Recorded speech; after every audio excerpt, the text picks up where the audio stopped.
Welcome back to the Moosa Stadium in Pearland, Texas. We are at the beginning of our third and final match for the day that we're covering. This is between the ACZ Women's Fire and the NCCA Women. ACZ Women's Fire, captained by Ritu Singh, has won the toss and they've decided to have a bowl.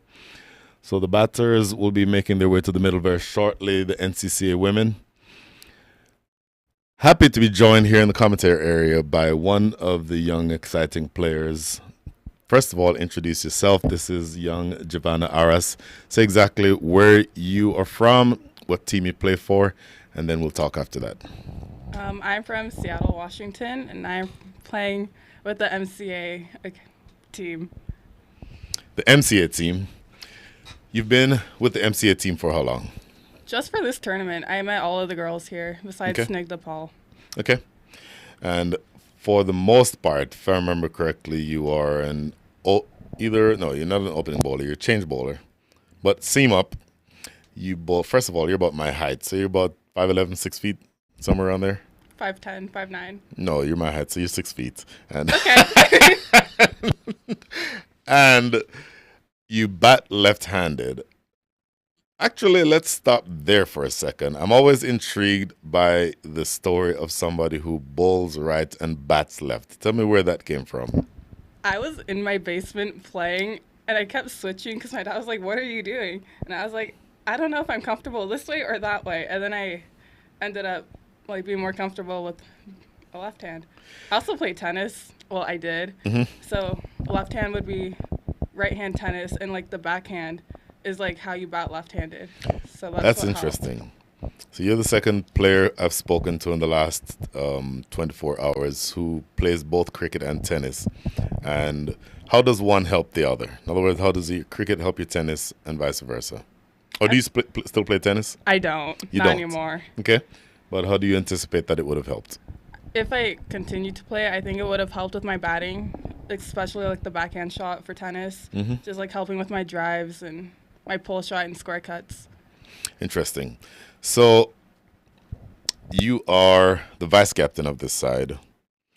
You live and play in Seattle. Tell me a little bit about the cricket that you play in Seattle, and what is it that qualifies you to be the vice captain of this team? Oh, that's a good question.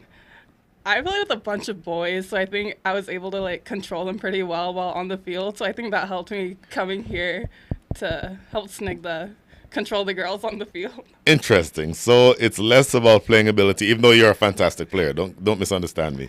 From what I can see, you're a fantastic player, but you're saying it's more about leadership than it is your actual ability on the field. Okay, that's interesting. Now, batting, if I remember correctly, you batted somewhere around 3, 4, 5. No, not 3. You were either 4 or 5, right? So you're either 1 or 2 down. Maybe 2 down. Yes? Sometimes. I mean, here I was opening, but usually when I'm playing with other teams, I'm 5 down. Okay. 5, 6 down. So overall, but if you're 5 or 6 down, but ordinarily you're playing with the guys, I hope this doesn't sound like a sexist statement, but it means that from this standpoint and playing with others similar to you in terms of ability, that has you automatically as one of the better batters on the side, does it not? I mean, if you take it that way, yes. Okay, maybe we'll just scrap the last 15 seconds of this conversation and instead go to this overall tournament. Tell me what your goals were coming into the tournament and whether or not you've achieved those goals. My goals coming in, it was to bat and bat long and actually score runs. I had this conversation with my dad before I came and before my matches are at the end of the day. And I think I've achieved that pretty well. So once again, we're here speaking with Giovanna Aras. I hope I'm pronouncing your name properly. You did. Now, tell me a little bit about your overall development. How long have you played cricket? How long have you been deciding that it's something that you want to do, at least take seriously, playing to the level that you are now? I started practicing 2020 when COVID hit, and then my first game was 2021. Really? April, I think. So what were you doing before that? I played soccer. I was competitively playing. Okay, so we may have a question or two about that. But you're telling me that you're playing the level of cricket that you are now and you've only started playing seriously after COVID? Yeah. Okay. I started because of COVID. Because my soccer shut down and I needed something else to do. That is fascinating. Look, I'm a cricket guy through and through, but both of my sons, my oldest son, who's much older than you, is 26 years old, tried cricket, didn't really like it, went immediately to soccer. He now plays soccer professionally. My younger son, who coincidentally matches your profile because he bowls right and bats left. And I've always been fascinated by that because he didn't get that from me. I'm a lefty through and through. I bat and bowl left. But for him, he knows how to play cricket, loves it, but these days plays more soccer because it's the most accurate or the most straightforward way of being able to get a soccer scholarship, period. So my question for you is it the decision that you made to go from soccer to cricket as opposed from cricket to soccer? What was your intent from going in that direction? Well, I have to thank my dad for that because my dad played cricket, so he introduced it to me. So I really didn't think much of it. I thought it was like, oh, another sport, I'll pick it up. Like I always do with different sports. So yeah. So we'll just take a break from that for a second to describe what's going on in the middle. This is Chetna and Yashaditi who are opening the batting. And the very first ball from Jessica. I've tried so many times to say Jessica's last name and I have so much trouble with it. You know what? I'll take your advice and not try it. But a little bit too straight and whipped away around the corner for 4. So 1 ball in, 4 runs are on the board. Have you played with or against these young ladies before? Jessica, Chetna, or Yashaditi? Yeah, I have. I've played with them and against them in regionals during the USA Pathway or at different tournaments around the USA. And what's your thought about both of them? We're talking about the 2 openers now. Look at that shot. That is a proper cricket shot. That may go for 4. Oh, that's a good piece of work down there. That looks like, actually not exactly sure who that is, but good piece of work to prevent that from going to the boundary. It was heading there, getting the foot down in time and preventing that from going for 4. But still 2 balls in and 6 runs on the board. Go on. Yeah, I think it's great. I've learned from them. I mean, Yashaditi, she's also a lefty. She was one of the first lefties that I met. So it was great, like, learning from her in the beginning. Chaitna, she was also one of the first that I met, one of the first girls in California that I met. So they've been really supportive of me and, like, my development. And I think they're great competition for me, too, to play against. And I think it's been great. Your captain is a young lady by the name of Snegda, if I remember correctly. Am I right? Yes. Tell me about playing with Snegda and what does that mean in terms of your overall development? I think it's great knowing that we're best friends, too, off the field. I guess we learn from each other. Like, we know what we can do. So it's just been great. Like, while batting, I consider her a batter more than a bowler. I don't know if she'll consider herself that, but I learned from her batting. I like her confidence while playing, so I'm trying to, like, take that. And I think we just both learn from each other a lot, like, on and off the field. So both of you have the same profile because you bowl/throw right and bat left. Yeah. By the way, hand the mic to Snigda for a second because I'm really interested in finding out what's your story. Why is it that you bowl left or bowl right and bat left? So mine's quite interesting. I was at the bat shop. I picked up the bat. I was holding it as a lefty, but I was standing as a righty. It was quite weird. And my dad was like, "What are you doing?" And I was like, "Oh, I think the grip feels right, but I don't think I'm standing right." And then I just eventually stuck with being a lefty. I think it just How old came were you naturally. when that happened? I was around 9 and a half. Very, very interesting. Going back to this match for a second, all of a sudden Chetna Prasad has decided to take on the bowling of Jessica. 5 deliveries in, the score is 12 without loss, 1 ball to come. She's extremely aggressive, scoring right now at the rate of 14.4 and over, if you can believe that. Here's the last ball. Jessica around the wicket, and it is played into the covers for no run, but a very good productive start. So the last question that I have for you is this. Where can you get with your cricket? In other words, what's the top end of the range that your talent will take you? I mean, my goal is to become a professional. I think I still have a lot to learn. I would consider myself kind of new to cricket. I'm not that You've been new. playing since 3 years for 3 years now. Yes, But, you're like, still new. Compared to like other girls, Sure. I am one of the newer ones. Oh, no, here. there's no question. You don't even need to qualify it. You've been literally doing it for 3 years. That Yeah. is excellent. But I want to become a professional, and I mean, I just said I have a lot more to learn. But I think it's just more practice, more games, more experience, and then I think I'll get there eventually. That is really good to hear. In fact, I was having a conversation with your mother yesterday, and from what I understand, you don't just want to be a professional player. You want to be the best woman cricketer on the planet. Why are you covering your face? Say more about that, please. So Ellis Perry and like lots of big names have always been my role models. So my dad especially has set the standard very high. Oh my goodness, yes. Yeah, he's always been like top of the ladder. You can't even look at the bottom. It's like, so I think he's never showed me anything lower than that. So that's been the aim overall from the start, to be number one. So I'm going to take you back to this morning's game. You come into bat. A couple of wickets have just fallen. If I remember correctly, there was like 21 runs needed from 18. So it was going to be very close. By the way, this is Advika bowling to Yashaditi. Quick shot at the non-strikers, and they run through for a single. But ideally, your team is still on top, but you're wobbling just a little bit. You come in to bat. First ball 4, second ball 6. And that changes the entire complexion. Why? What, do you not believe me? No, I was having a conversation with my team and we were all debating when I hit that 6 because I don't remember. The second ball. It was a full toss going down the leg side, and you landed it on the covers over there at mid-wicket. I honestly don't remember I honestly that. was not aware of that. No, because I was batting with Shreya, and we're Right. pretty close, right? And we were just batting, and then we both talked about this later, and I was like, I hit a 6, and she's like, wait, you hit a 6? and we were both clueless. I promise we're aware of what's going on, but we did not remember about that ball. That is fascinating. I will tell you that those two deliveries erased any doubt as to who was going to win that match because, again, it was a little bit close. Two relatively new batters were in.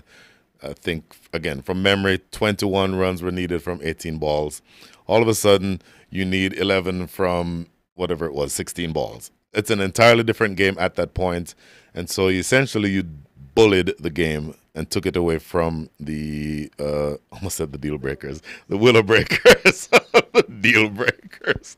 But a long way of me saying that each of you is extremely impressive. Both of you have a lot to offer, not just for cricket in general, but just specifically USA women's cricket. Let me not qualify it. You have a lot to offer for US cricket, period, men or women. And so I would highly encourage both of you to keep doing exactly what you're doing. It is extremely inspirational, and people like you are the reason why people like me love watching the sport. So thank you to both of you.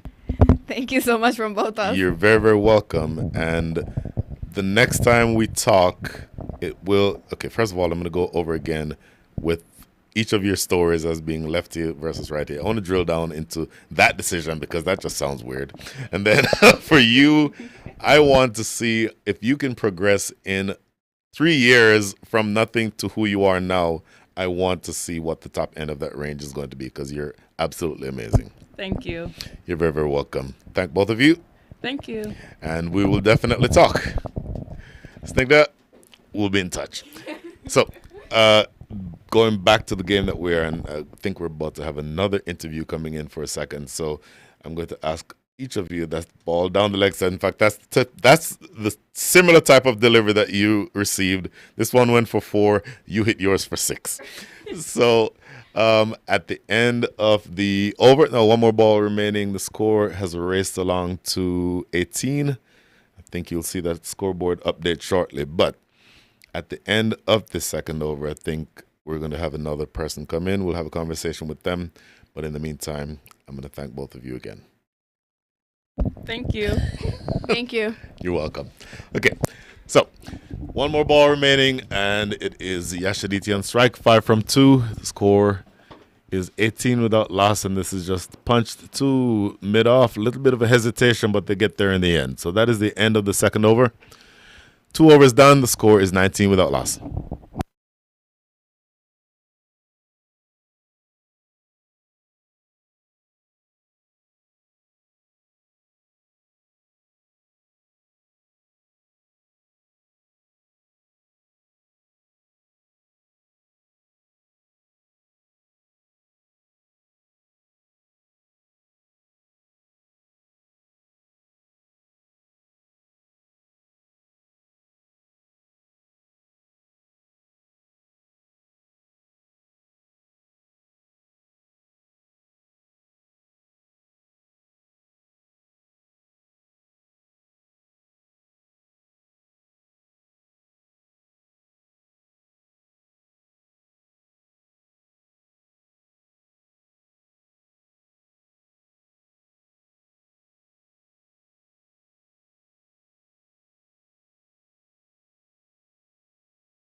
Back here with Giovanna Arras. I just found out we had such a good conversation just now that I didn't realize that there was a real reason that you were in this commentator's booth is because you received the two player of the match awards from this morning.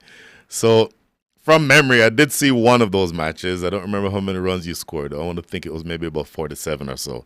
But you bowled very well.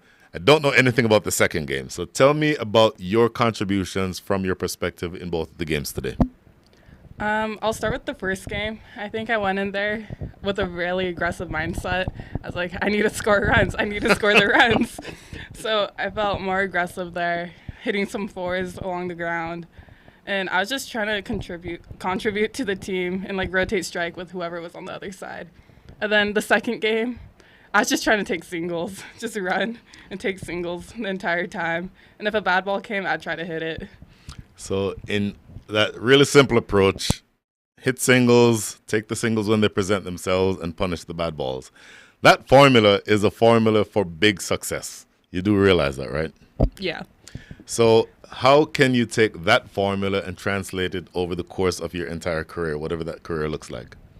I can take it. I think I just have to, I have to develop my skills a bit more. Mm-hmm. And then I think I can become a little more aggressive instead of more dot balls and more singles. I can convert them into twos and then threes and then sixes eventually. But I think I have to keep my mindset the same. Don't get too aggressive in the beginning and get out quickly. So you are physically very strong. I can literally tell that just from shaking your hand. Is it more important to you to hit a 4 or a 6? That might sound like a weird question. A 4. Say just more. because it keeps me like grounded. I won't lose my shape and I won't get out as easily. What an interesting question. Response. Say more about that. I'm trying to play more on the ground because that's how I'll get runs on these nice fields, or I'll run. And usually when I hit in the air, sometimes it doesn't go where I want it to go. Sure. I'm just trying to be honest here. So I prefer to play on the ground. And if I see a really bad ball, I'll try and go in the air. So I'm going to tell you a name that I'm going to guess that you either have never heard or don't know much about. Everton Weeks. Have you ever heard that name? No. Of course you wouldn't have, because I'll skip the details. He's a former West Indian cricketer. He died maybe 5 years ago at the age of, I think, 94. Everton Weeks had a very simple saying: they'll never catch you if you don't hit it in the air. And it really is that simple. Now, like you just said, if you get a bad ball, then hit the bad ball. But the fact that you're mature enough, even after only 3 years of playing the game, to know that, you know what, I keep it on the ground. And if I see the opportunity to elevate the ball, then I'm strong enough to be able to clear the fence. That's a simple approach, and believe me, that will take you very, very far. So, once again, thank you very, very much. You deserve these Player of the Match awards, and we will definitely see you on the big stage, and I'm very sure of it, very, very soon. Thank you again. Wonderful. All right, we'll talk soon. So getting back to this match, great talking to you, Giovanna. After 3 overs, the score is 21 without loss. This is a good start, good steady start. Once again, we're playing 20 or 15 over match. So we're only going for the next 12 overs after this. And this is again Advika, who's going to be bowling. Coming from the Massey Ranch Road end that is clipped behind square. Think they'll get 2 if they run hard. No, they've decided pretty early on that they'll only have 1. And once again, I absolutely love having company in the dugout. The dugout. This is not a dugout. This is an air-conditioned commentator's booth. Joined here by Mrs. Rupa Krishnan. Did I get that right? Mm-hmm. Rupa, Perfect. good afternoon. How are you? Hi, I'm good. How are you doing? I'm fantastic. So you are the manager of the NCCA team, am I right? Actually, the manager is Miss Money, but she Okay. couldn't make it. Oh, Manny. I know Manny very well. Yeah, Mhm. she couldn't make it. So Mhm. since I was traveling with the team, she Sure. asked me to be the manager. Of course. So you're stepping in as the manager. Yes. Matter of fact, Yes. I should get on YouTube because I bet that Manny is going to either ask a question or make a comment. Manny, if you are listening, I'd be shocked if you have not already done it by the time I get here. And so this is the NCCA women against the what's the name of the team? ACZ Women's Fire. So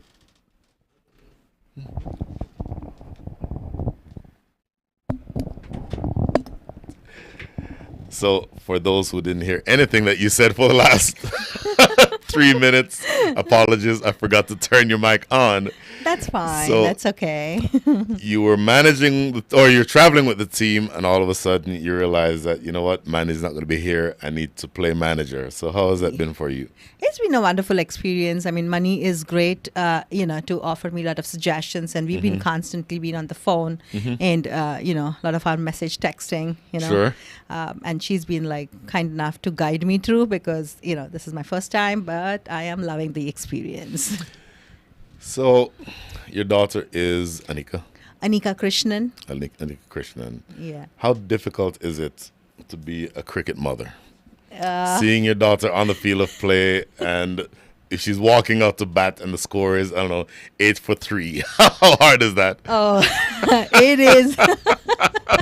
Oh, yeah. Anika's not been having a good day, but it's fine. It's a game. It's got its own ups and downs. But she got a good catch, so, but everybody is so supportive of, whatever she does. So as a mother and, being now the manager, that is Yes. more of the role that I'm playing. Yes. Because I feel I'm the mother to all of the players out there okay. on the field. Sure. I mean, that's what I've been doing. That is actually a lovely statement that you just made. Now, going back to, I almost said to Manny, to Anika for a second. Sure. You said that she's you implied that she was feeling sort of down because she wasn't having a good day. I've always said that cricket is easily the most unforgiving sport that you can ever play. I agree. It is. I cannot tell you. In fact, I can't tell because I'm preaching to the choir. I have 2 sons. Oldest Okay. son plays soccer. Okay. Tried cricket for a while, didn't really like it. He now plays soccer professionally. Right. My younger son is now exclusively a soccer player, but he also used to play cricket. Oh, wow. He was, in fact, 2015, we went to St. Louis and he was on Ranjit's team. Whoa. So- That's awesome. Loved it, Yes. but I can tell you, the feeling of seeing your child go out there to bat. Yes. He's nervous. You're nervous. I agree totally. One delivery, leg stump knocked back. It's like somebody takes a knife and stabs you directly in the heart. Exactly, yeah. Because it's like, of course, Anika, since as I said, that she got out, and and obviously it was a feeling which is really bad. Oh my But now, goodness, but yes. I'm feeling. Any of my players are feeling out, I obviously get very upset, and I definitely enjoy when they are doing really well. I love it. So I've said, and I'm not trying to turn this into to me because I'm really talking to you. Yeah, I would love but to hear that. I've said this a number of Husband and texted him and said, "Oh gosh, it's going to be that okay today." But then, as you said, when I saw Anika nicely having a good time with her Yes, friends and her yes. teammates, I was like, I am feeling so happy. Yes, it is. It is a yeah. different feeling altogether. Yes. And once again, it just becomes difficult for you to be the one Right. feeling these things when your Right. child is perfectly fine. Right. So, now going back to the team itself, what's Uh-huh. your sense about how well the team is performing, and how do you expect them to do the rest of the way? I think the girls are doing really awesome. They are really working hard. We have a good, an awesome captain. I mean, I couldn't have asked anything better than Miss Anika Kolan. And she shares the name with my daughter. Right, so that doesn't hurt. I love it. And even the first letter of the last name is K. So I really, really love her. Right. And of course, we have mentors like Uzi. We have good players, Chaitna. Yash Aditi, all our national players.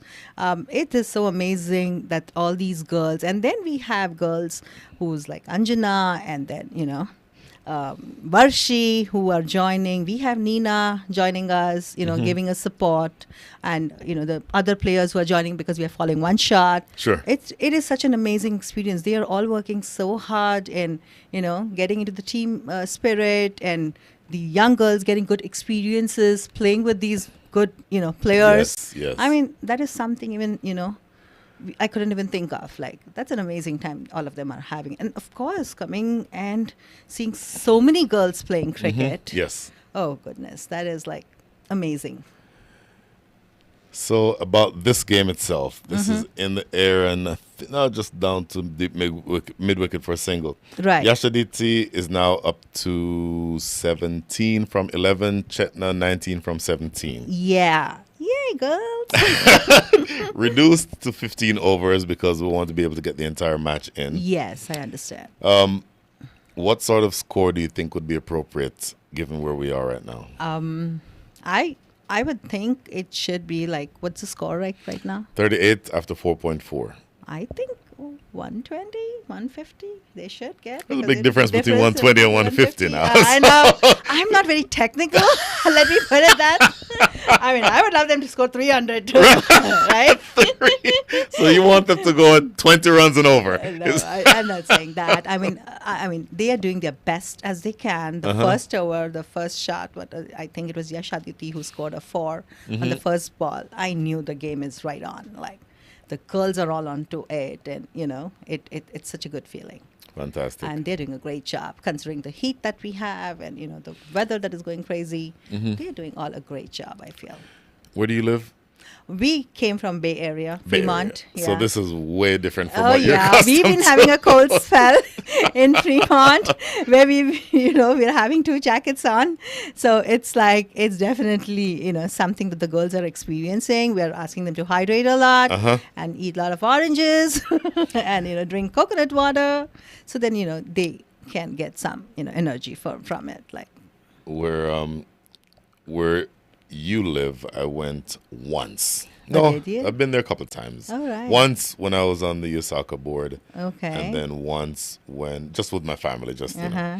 And when I went with my family, it was I think 2008, and it was in Okay. the middle of June. Okay. So we're in June in Austin. Austin is about 200 I miles from here. know So I'm Austin. thinking, okay, good. Yeah. Short sleeves, Oh yeah, shorts. yeah. And that's what we showed up into San Francisco. And Uh-huh. I've never been colder in my entire life. Oh, I agree totally with you. This time the weather is so different. We've got a lot of rains. The girls' practices Right. the general practices. It's kind of we're not able to play because of the rains, and it is cold. I don't know when the winter is going to get over there, Right. which is an unusual experience for us too. It's cold. And rains Sure. mainly.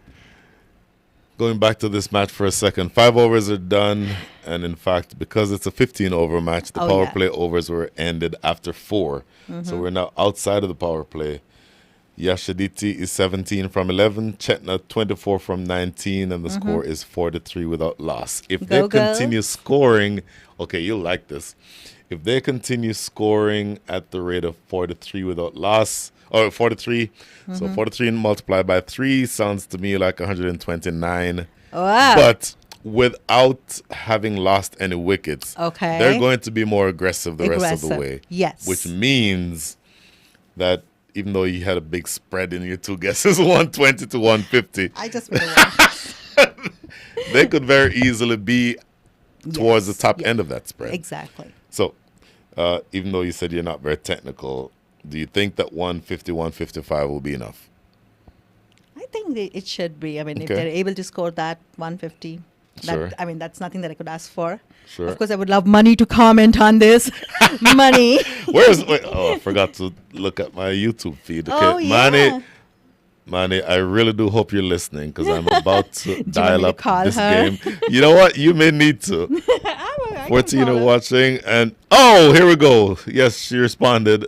Mr. Brian, definitely missing talking to you right now, representing NCCA. I'm glad Rupa is representing the team on behalf of me. I still remember our opening and closing ceremony preparation in 2018. We were in Florida for the women's tournament in 2018. That's awesome. That's where we met. Oh, okay. And of course, she just chimed in again. I'm here, all ears. All right, Money. So, So should I call her? well, it's not necessary Not anymore necessary. because she's now chatting with us. Okay. Now, so tell me about not just your relationship with Manny, but your relationship with the entire cricket community in San Francisco, in that area. It has been such an amazing experience because we are pretty new to this field. Anika started just 2 years ago. She's a softball player, and she played softball for 7 years in Pittsburgh, Pennsylvania. Really? So when we moved from Pittsburgh, Pennsylvania, right during COVID time, that's when we saw, we met Coach Ravi and Coach Raghu from ASCE, and Sure. that's where the grounds that we started. And Anika has got good coaching. And then we got introduced, obviously, to NCCA, which Sure. is doing such a great job of having, all the women put together. And that's where we met all these amazing players and, getting in touch with them. And they have been so helpful with us. Let it be our captain, Sindhu Sriharsha, U.S. captain. Yeah. And the other players, Preeti Iyengar, and, Uzi is always there for us whenever we need help. And I think I'm forgetting one more person who's been really mentoring us. Should never start calling names because you'll Yeah. always forget one. Yeah, exactly. Sorry about it. But, but they have all been the parents, of these players. They have been so cooperative. As you said, cricket is a game which, you start off with so many, Yes. it's not like you're going to come to the field and hit Yes. or bowl really well on the first day, right? But all these players and all the parents, they have been such wonderful mentors to Anika, Krishnan, and then also to me. Fantastic. Now going back to this game, that stroke by Chetna through the offside goes away for 4. So with 1 ball remaining in the 6th over, the score is 49. So a couple of comments that I want you to respond to. Wow. First, well, both of them are from Manny. The first Okay. says, looking forward to bringing the trophy back home. That's the first Yes, comment. we are. Money, you got it. And then the second comment is, I guess, more sort of strategic outside of the the context of this tournament. Cricket is growing big time here in the Bay Area, and NCCA has been a big support for I agree. women's and youth girls cricket. This tournament is sponsored by NCCA. I agree. NCCA has been so instrumental in giving us, the platform for the girls to perform. Otherwise, everybody in Bay Area, they are here, they are there. But, getting everyone together and letting them, give that opportunity. And, they have been sponsoring this tournament. Sure. And it's been a wonderful thing because it's so hard to get everyone together at one spot. And it's been awesome. And then, Mr. Ranjit organizing this tournament. Goodness, Oh, yes. goodness. I And getting cannot from even all over the imagine. country. I cannot imagine. Imagine that. Yeah. What he's doing is like something really difficult to do. Like, I would imagine that. Like, And in addition to that, by the way, single off the last ball of the 6th over means that the 50 is now up. So go girls! 50. I'm sorry, I forgot to give you the rule. You cannot cheer in the commentary area. Sorry. I'm so Obviously, sorry. I'm joking. So another comment that I'd like to have your response to, because in fact, this is sounding like exactly like what you said. Mani says, we're lucky to have Sindhu Sriharsha as the mentor for all the girls here, along with many senior players. And of course, Mani also highlights that her daughter Tanushri is a part of the team. Obviously. I mean, she's been such an asset. I did forget her name. That's what I said. I'm sorry. Exactly. But Tanushri, she's such a lovely girl and such a good player. And such all the team, members, they are so sporting enough and accommodating enough to, invite the new girls and make, one of them. Like, that's been a great experience, I would say. Fantastic. Now, Disha is bowling from the Pearland end. Disha is a young girl. We had her on the air yesterday, and I Wow. spoke to her for 5 or so minutes, and then just as a throwaway line, I asked, how old are you? She said 12. I was like, there's no way you're 12 years old. You speak with the maturity of a 20-year-old. In fact, many adults who have asked to come in here and talk didn't want to do it because... I'm one of them. I was so nervous to come and talk because I was wanting money to come and talk. Because she's done that before. But Yeah. just seeing, in fact, let me ask your opinion about that. Seeing young cricketers be able to be mature, not just from the standpoint of being able to play, but as cricket grows in the in this country, sort of adding that media element to it, where you need to be able to answer questions if a reporter asks you in a professional way or in a way that makes sense. How important is that as cricket continues to grow? It is definitely important because it is creating a lot of awareness. Like we have now 12-year-olds. We also have, so many players like who are like 9, 10. I mean, it's like amazing to see them grow. And I'm sure when they are looking at these senior players, they are learning a lot and how to handle themselves. I mean, that's a beautiful thing to watch them grow.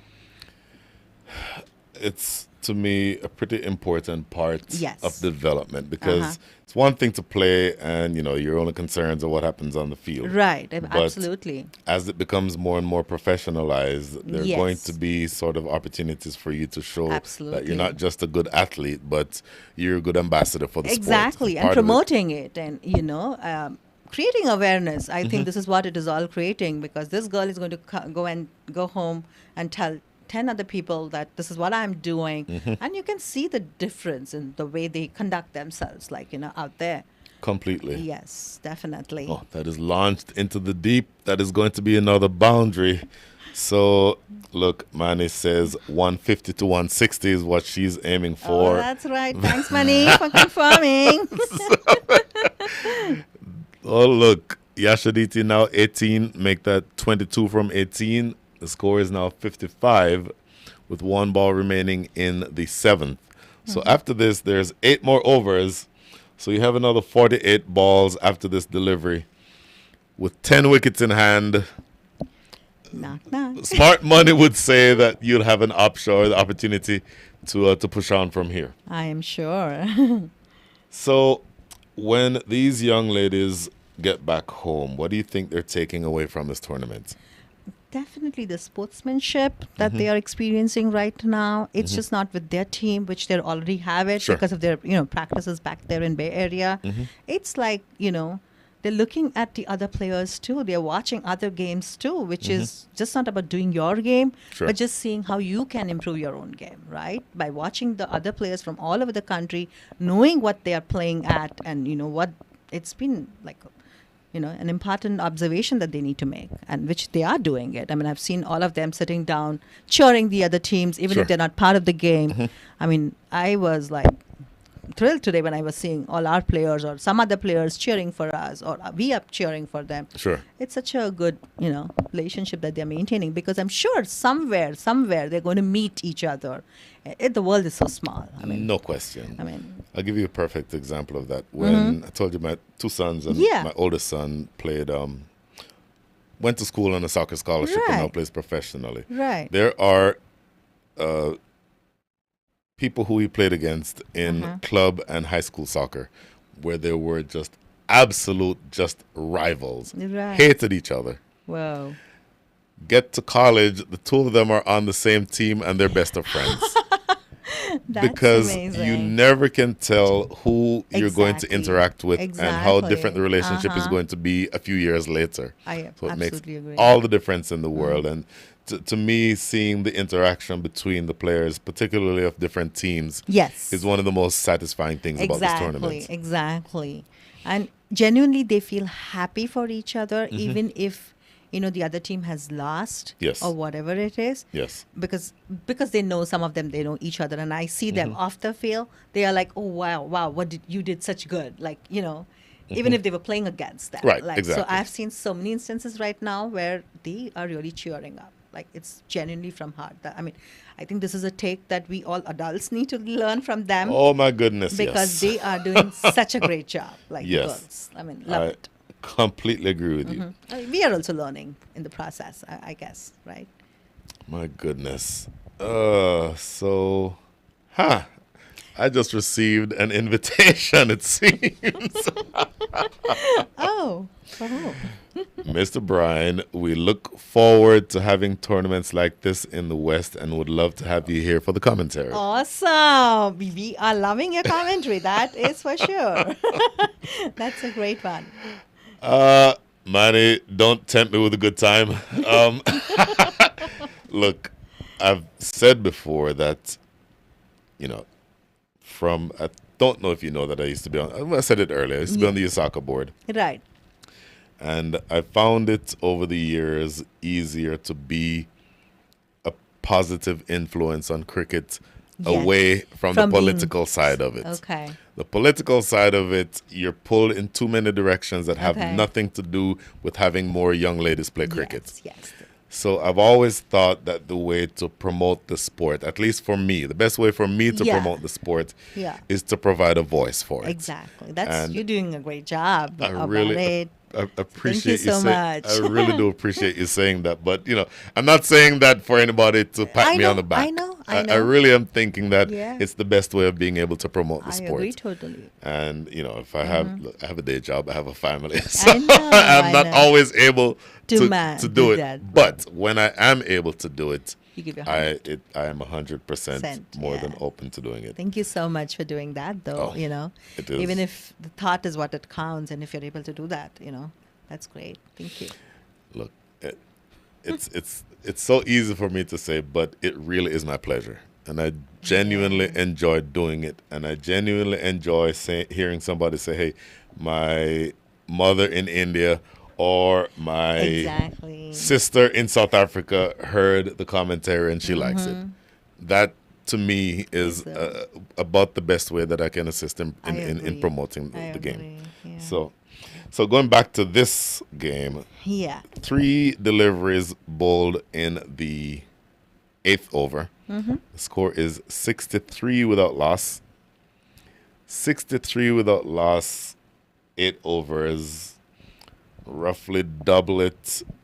In fact, you may do more than double it. Maybe double it and add another 15.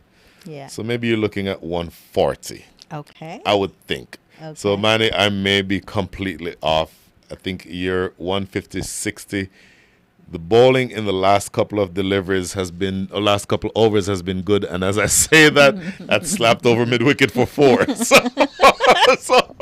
So maybe... I can't cheer. I am so Nope, tempted. not allowed. You're absolutely not allowed to cheer. So as I say that, Yashadita makes me look foolish, and she slaps that over mid-wicket for 4. She now moves up to 28 from 22. Chetnut 36 from 25. Right. But if I were to estimate a specific number, I'd say 147. Okay. 147. That's That's the number I'm going with. All right. It feels it feels good. right. Okay. See, I started off from 120, but No, you know, but it see, went you to had a big 140. range though. You had 120 to 150. So Hey, for a non-technical person, it's okay. It was like, okay, I'm within the range. within the range, just I know, says I a know. whole lot. Just kidding. Oh goodness. So what do you do in San Francisco? So I am a teacher with the, I work in the resource room for the middle school. So Okay. I work with the special needs kids. Okay. That is what I work as. Yeah. That is, let me tell you something.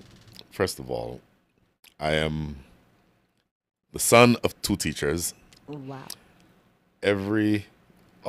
Not every, but most of my aunts and uncles on both sides of the family are teachers. Wow. It's such So a blessing. It is the most unreplaceable, and in fact, I won't say what I was about to say. It is the most unreplaceable element of a child's growth Thank you. in the early years. I agree. What you are doing is so vitally Thank important. you so much. I really appreciate it. And I'm not just saying that Yeah, because, again, I as somebody who grew up as my father was the principal of the school we Wow. went to, and my mother taught at the same school. So Wow, that's it's in nice. our blood. Yeah. So, by the way, just noting where we are now. 8 overs gone. They're taking a quick water break. 6-7 without loss. The scores are all of a sudden. I was flipping through other scores just now, and I'm on the wrong one. But Yashaditi 28 from 23 with 5 fours. Chetna Prasad 36 from 25, also with 5 fours. Looking at the total scorecard, the bowlers are Jessica 1 over for 12 runs. Advika Ganapathy 2 overs 20. Anish 2 overs for 11. Sravya Kanumuri 2 overs 17. And Disha has bowled 1 over for 7 runs. But you're now going into the last 7 overs of the innings, the last 42 balls, all 10 wickets in hand, 2 well-set batters. I think that you may more than capitalize on the start. So much so that my 147 may be a little bit undercooked. Okay, all right, fine. You can cheer. You can. Thank you. Thank you so much. So, in terms of where you go from here, what's the playing schedule like for the team? How often do you all get together and play? We try to get together at least, depending on the kids' schedules, and Sure. a lot of them have other activities, which is like probably they go with their own practices. But we try to get, at least once or twice a week. And of course, when the matches are coming, it gets a little more. We have, specifically, we have awesome coaches for bowling, for fielding. We Sure. have, things going on. So they do a lot, try to get into it. And then NCCA conducts women's matches, so they also get to play against each other. So then, we do play with the other teams. Sure. And, a lot of the series that is going on right now with NCCA. So we do play with the boys, and, they do So you get play against the boys? We do have that too. So that is also a good exposure that they get. Yeah. No question. And so, on the typical weekend, how many cricket matches are they playing, and what length matches are they playing? We try to do, if I'm not mistaken, again, it's very technical, but Of course.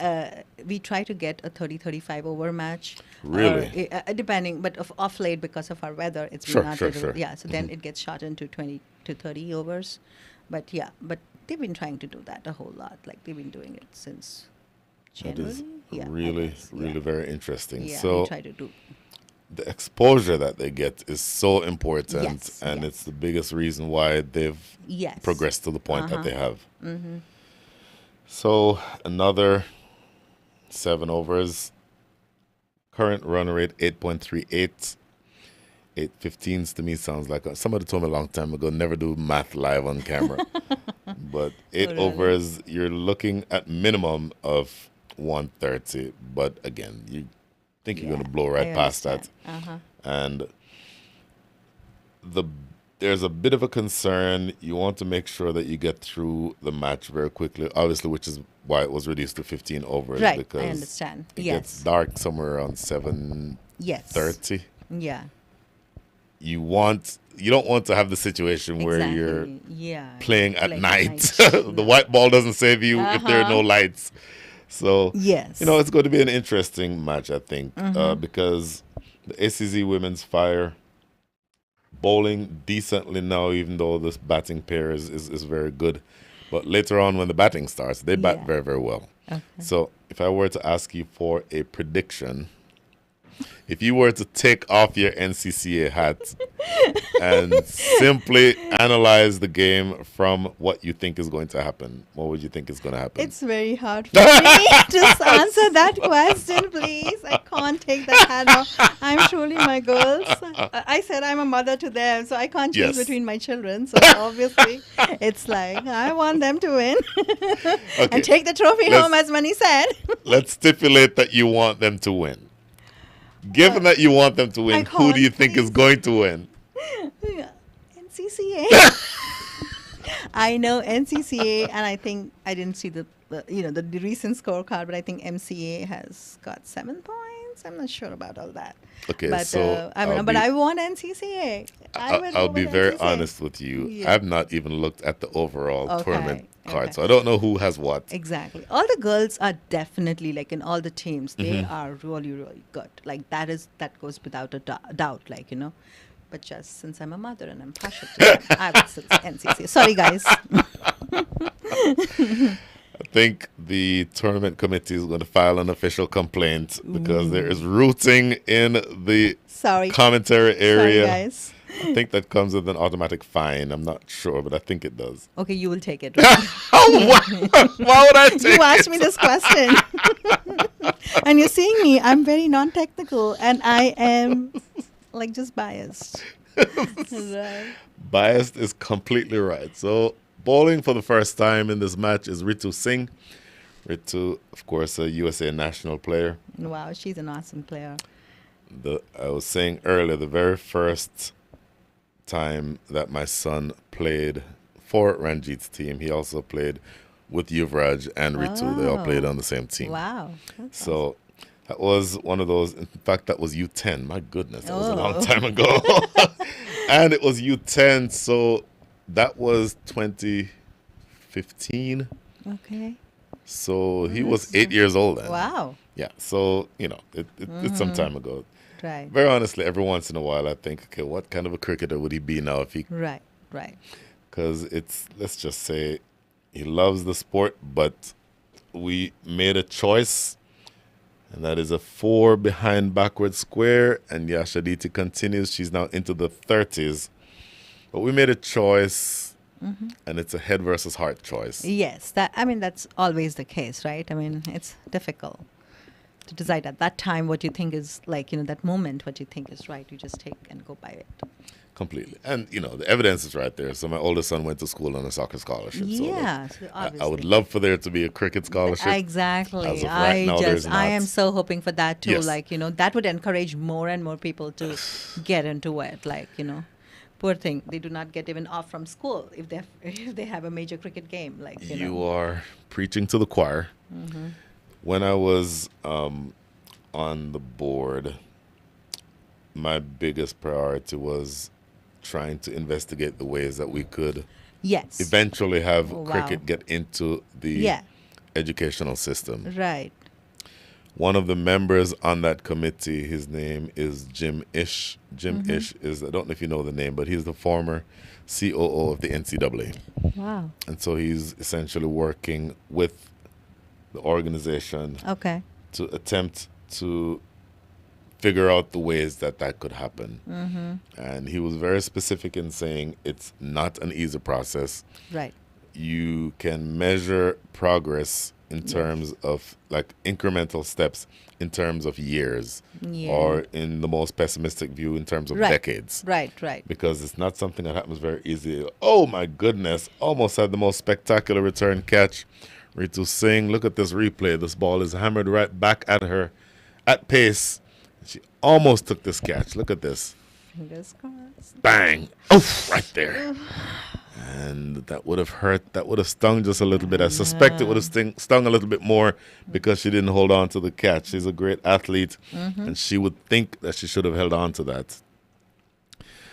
Going back to this game itself, and Manny has a comment. ACZ has been performing well, and it is definitely a competitive game for NCAA or NCCA. We trust our girls. So, Manny, who are you suggesting is going to... You know what? I know who you want to win. I know who you're suggesting is going to win.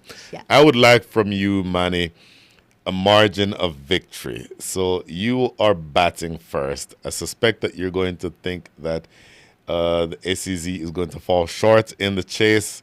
By how many runs, Manny? Want to know how many runs. That's a good question for Manny. Yes. Manny, answer. Manny, I'm waiting to hear your answer. By how many runs is the ACC going to fall short? And as soon as you can type that in, thank you, Manny. we will lock in your guess, and then we'll compare it to what happens at the end. Ah, nice. You know, we should have like a prize or something at the end. Oh, yeah. See if that happens. I'll give it to Manny. No worries. I think she will get it. My goodness. Okay, so we're now into the business end of the innings, as they say. 9 overs are up. Make that we're now into the 10th. So another 36 overs, another 36 balls rather, another 6 overs. And the first ball of the 10th is knocked into the outfield for a single. Still no wickets down. So we're still looking knock on wood. And so 2 set batters, Chetna 37 from 28, Yashaditi 34 from 27. And this with ball in hand is Sravia. Sravia 2.1 overs, none for 18. That is played away through the offside, but there's coverage out on the boundary. And they'll get just 1. So this is good bowling, it has to be said. The last 5 overs, make that the last 4 overs and 2 balls.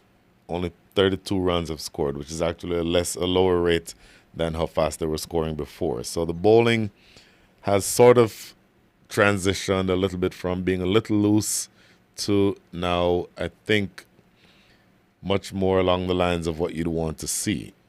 Now, does that translate to restricting them to something undercooked, something around the 115, 120 mark? With 10 overs or 10 wickets in hand, I find that hard to believe. So it'll be interesting to see how close they come to that. So now, Yashaditi on strike. Tries to go big, doesn't really time it, but places it very well. So they should be able to, in fact, they decide not to go for 2. Thought they would have had enough time to get for the second run. Manny says, Brian, can you please repeat your question? I got distracted. Manny, that's a horrible way for you to ask for more time to answer the question. But my question is, I know that you think that NCCA is going to win. You've already said that you're looking for them to score 160. My question is, what is the final margin of victory going to be? You've already assumed or stipulated or posited that they're going to win. So whatever target is set, by how many runs is ACZ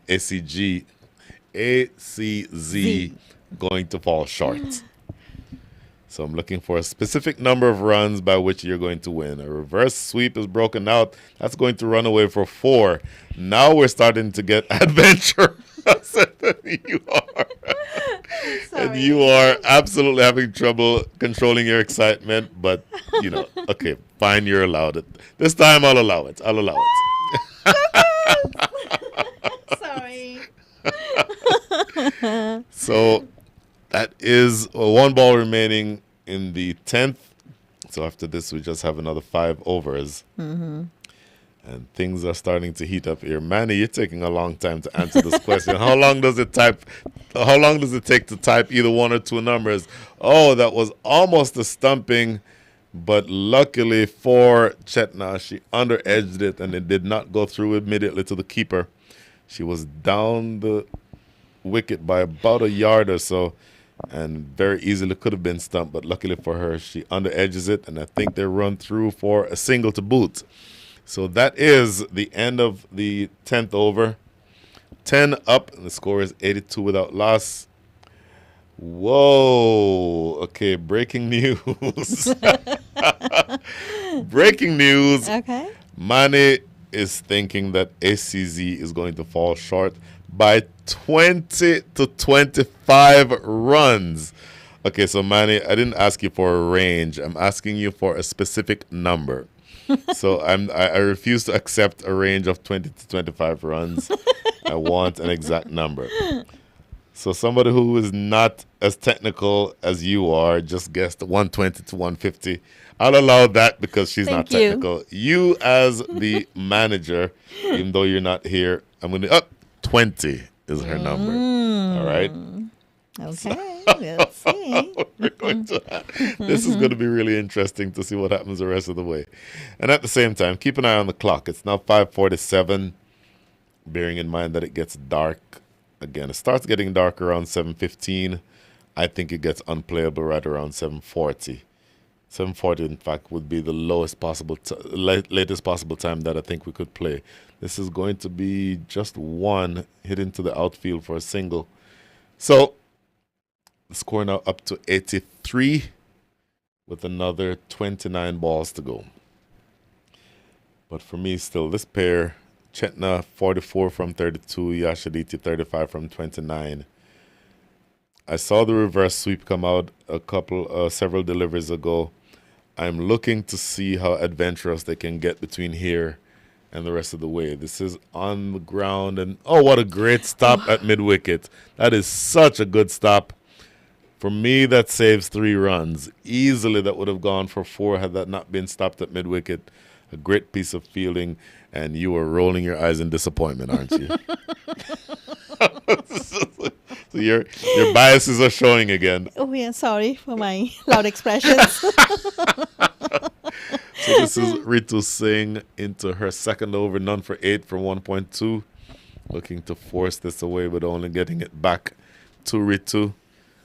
So that's a good delivery. Ritu now, I suspect that she'll be looking to bowl. She's now bowling the 11th over. I suspect that she may bowl overs 13 and 15. We'll see how she manages her own overs the rest of the way. This is waved at and missed outside the line of off stump. So 2 consecutive dot balls. And these are precious from the standpoint of being able to restrict the scoring. So just 2 balls remaining here now in the 11th over. 84 runs on the board. Captain Ritu Singh. This is lofted down the ground. It's going to land in no man's land. All they'll get is a single. So the run scoring has dried up a little bit. I don't know that we're going to get the 150, 160 that Manny wants. My 147 is looking really, really good right now. You know what? She says 150 to 160. I say 147. I don't want a range from you. I want a specific number. I would say 138. 138. Very interesting guess. And this is knocked in the air, just landing short at mid-off, or mid-on rather. And it was hit so firmly that they did not have time to run for a single. That is the end of a really, really good over. In the 11th over, only 3 runs are scored. That is excellent bowling by Ritu Singh, the captain. And bearing in mind, she's not only a really good bowler, but she's a tremendous bat as well. Amazing, amazing. We were witness to her batting all these yesterday. Mm-hmm. Oh, goodness. It was amazing player. And so, not exactly sure what is happening here. Both batters are walking toward the pavilion. In fact, maybe one of them is retiring. That looks like, who is that who's retiring? Is it Yasha Diti? Very interesting. Interesting Not move. sure. We spoke about that a little bit earlier. Now, it could be any one of a number of things. Is it because it's too humid and she may be starting to get dehydrated? Probably. That's a possibility. Yes, yes. I certainly can't think that, you want to retire her so somebody more aggressive can come in because they're both striking at above 100 strike rates. I'm sure. So I don't think that that's the issue. Potentially, it is the case that there is some discomfort. Once again, if you haven't played here very often, it can sometimes be very the humidity can sneak up on you. And when I played here, I used to open the bowling and I used to bowl, let's say 5 or 6 overs on the trot, and then coming back later on, halfway through your run up, all of a sudden I'm cramping because I'm dehydrated. Exactly. I mean, that's the weather, which probably we are not used to it. That kind of takes a toll on them. There's no question. Exactly. So, this new batter. I think it's Nika Krishna. I think it's my daughter. Is it? Because that's what I feel like. But I could be wrong. I'm not sure. Well, the scoreboard has not yet been updated, and if you can't recognize it, I think it is. You are absolutely right. It is, Anika. Oh, what we talked about is the worst thing that could happen. Do this to me? So you can't watch. You absolutely can't watch, can you? No, Lets this one go by outside the off stump. It's a dot ball. I feel your pain. Oh my goodness, I feel your pain. This is easily the hardest thing about being a cricket parent. This feeling is like. Yes. Okay. I'm actually nervous now. Yeah, me too. Oh, looking to force this away off the back foot and not making contact. I think she wanted a wide. Don't think it was wide though. So 2 dot balls. And with each dot ball, the pressure continues to rise. Sure. Yes.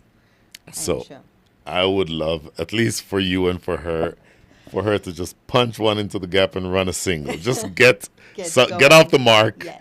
And that's how the inning starts being built. Next delivery. Big swipe and a miss outside off stump. And that is 3 dot balls in a row. And the nervousness is building. It is. I am pretty nervous about it. I wouldn't deny that. Oh my goodness. It's like I'm edgy. Once again, you're preaching to the choir. I've been there. Again, swinging and a miss outside off stump. So 4 consecutive dot balls. This is good bowling, by the way, by Disha. Disha is keeping it outside the line of off stump. This is good, intelligent bowling by the youngster. And so all of a sudden, the overall pace of the match has slowed down because good bowling, as I mentioned in the last couple of overs, has changed the equation in this match. So we're into the 12th over. So in fact, right now there's 20 deliveries left. Here's Disha again. Full toss, outside edge. I think that came off the outside edge. So these may be runs. A sliding stop down at the boundary. I think she did well to prevent it from going for 4. They're coming back for 3, though. Watch the umpire. Umpire is wanting to see whether or not it went for 4, wanting to verify what. There it is. Oh, it's 4 buys. Okay. So not runs for Anika, but there are 4 additional runs for the team. So you'll take for the those. Team. Oh, you know you don't mean that. You want to see that 4 against your daughter's name. Look, I don't blame you. I'd do It's the exact. It's for the team. That's what counts more right now. I love you trying to convince me of that. Last ball. Another drive and a miss outside off stump. It has to be said, this is a brilliant over by young Disha. Absolutely brilliant over. In the 12th over of the innings, 4 runs come from that over, and those only 4 runs come by the result of a bye, or 4 buys. So 89 without losses the score, and all of a sudden, the run rate has slowed down. The last 5 overs have yielded 32 runs. So the run rate overall has slowed down to 6.4 over those 5 overs. And with the last 3 overs to come, it will take some doing to get to it's not going to get to 150, 160, I don't think, from here. 10 runs and over obviously gets them to 119. My what did I say? 147. We may have to play the Price is Right rules. I think you may win just automatically by virtue of your guess being so much lower than ours. I'm still positive though. Oh goodness, this is driven wide of mid on. They'll run through for a single. Did they? Yep, went through for a single. So that brings again Anika on strike. Interesting that the square leg umpire is the brother of the bowler. That's always interesting. Oh. Yeah, we have a family thing going on. It's Mom watching. Mom is being watching. Daddy is the tournament organizer. It's all in the family. Tossed up outside off, not given a wide. And Nico, I think, was looking for that to been a wide, but it's just a dot ball. Ritu Singh generally bowling a good line, keeping that ball outside the line of off stump and asking Anika to play from there. Pushes this one through and she knocks it on the ground, but right back to Ritu. Fires it in. My goodness. That is a strong throw, but it was wayward. Could almost have been a run out, but Anika did get back down. Sorry.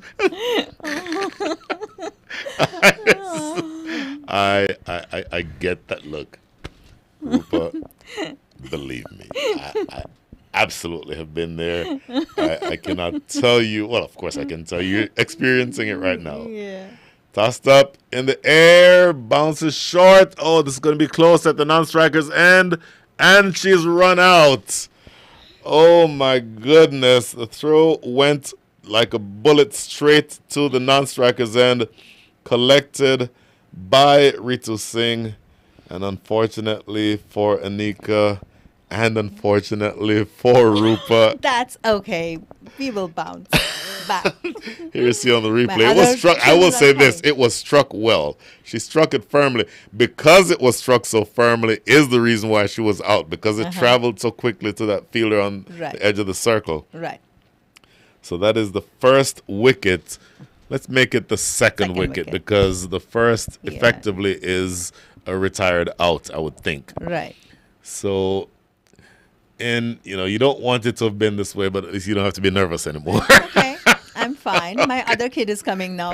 Okay, who's the other kid? Because you have 11 kids on the field. That's okay. I have Varshita, I think. All right. She's a phenomenal player too. So Fantastic. She's going to be coming here. Well, look, with 9 wickets in, effectively 10 wickets in hand, you have to take chances. So I certainly don't mind them taking off for that run.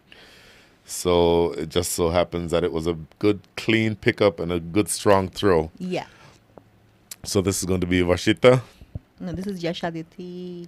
Oh, yes, Yashaditi, because, yes. So in the air, catchable and not caught. Stayed in the air for a while. She had time to settle under it, but didn't judge it well and ended up just having it pop through that one extended hand. So, yes, my apologies. That was Yashaditi because they crossed. Exactly. Just so happened that the run out happened at the other end. So, 1 ball remaining here in the 13th. 91 for 1 is the score. This now brings Varshita on strike. Yashaditi 38 from 33. This is good bowling from Ritu, as I mentioned. Outside off, a cut and a miss. And what a good passage of play for the ACZ Women's Fire. That is a dot ball. Ritu Singh has conceded 5 runs from her last 2 overs. This is brilliant, brilliant bowling at the back end of the innings. And the run rate is now exactly 91. Well, they've scored 91, so the run rate is now 7. They've scored exactly 91 in 13 overs, which means that translates to an overall score of 105. Okay. I would have to think that they can accelerate past that. But once again, I spoke about the last 5 overs going for 24 runs. The last 3 overs have gone for 9 runs. Okay. This is really, really good bowling. And this is going to be, I think, Disha again. Yeah. Bowling from the Massey Ranch Road end. And she'll be bowling to Yashaditi. Now, if I'm Yashaditi, I have to take the bull by the horns here. I have to not be reckless, but I have to be more aggressive. Maybe use my feet to get to the pitch. Try to do something to change the equation because both of these bowlers are landing the ball just in the right areas. So does she have another reverse sweep in her? Does she have the ability to sort of change the conversation one way or the other? And she sweeps this around the corner, throw to the striker's end, they run through for a single. So we're now back at the back end of this innings. It is 11 balls to go. The score is 92. And Manny reminds us that the previous match was a nail-biting one until the last ball. Wow. It was such a great performance by all our players. Tell us about that. For those of us who didn't see it, tell us what happened. Exactly. I can't use the technical words, but I know the last over, I know we did wasted some balls. We didn't feel well, but it was like we thought it could be, like, we wanted obviously them to win, and then they clinched the title. They won it. Sure. It was such a good experience to watch that. It was like we were all like nervous waiting there. And Right. like both the teams, I mean they did really well, exceptionally well. Their bowling was really good. Sure. And their fielding was also very good. And I would say that ours was not good. Ours was also great. Sure. But it was an amazing match that we had. We were all like up. I don't know where we were Oh, up. she knocked her over. That is a great ball. So she and I spoke yesterday about that quicker ball that she bowls. So she tosses up 2 or 3, and then this one she pushes through at pace.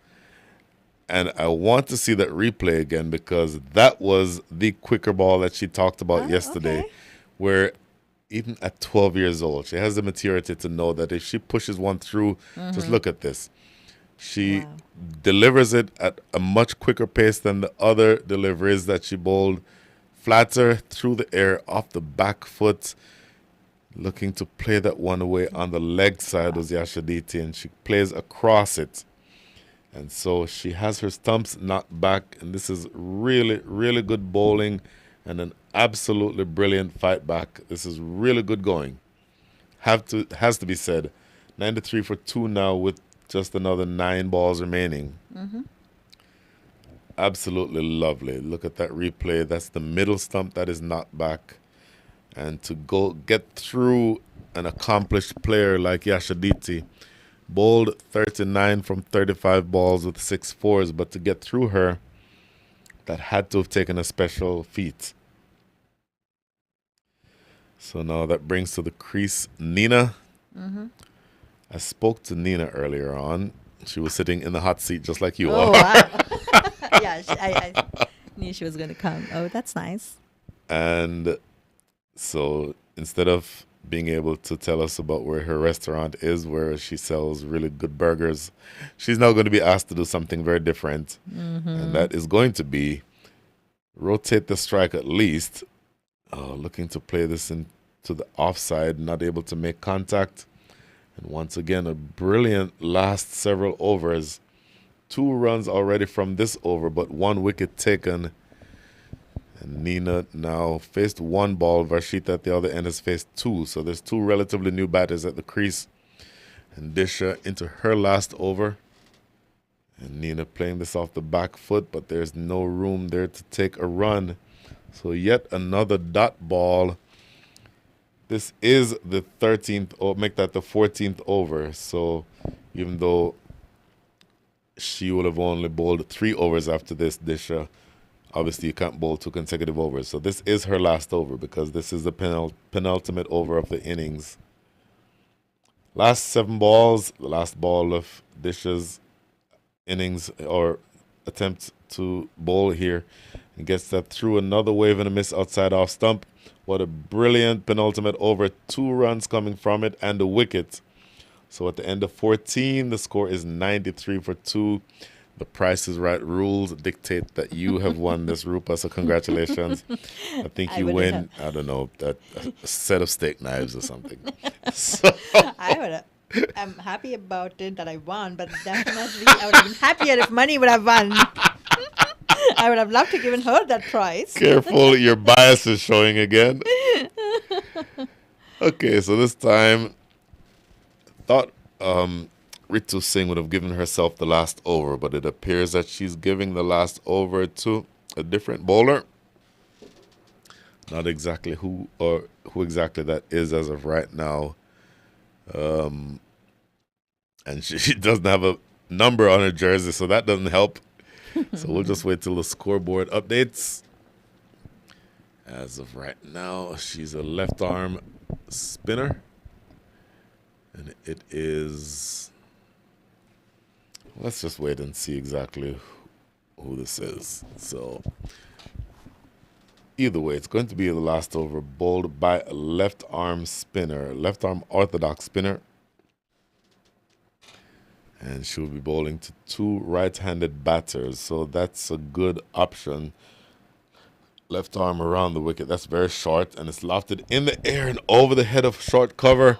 That's going to run close to the boundary. Good sliding stop down there. 1-2. My goodness. A little bit slow getting off for the second run, but they'll eventually get there. I would have thought that 2 would have easily been there all along, but... kind of hesitating, a bit of miscommunication on that second run. But the more important thing is 2 runs. Okay.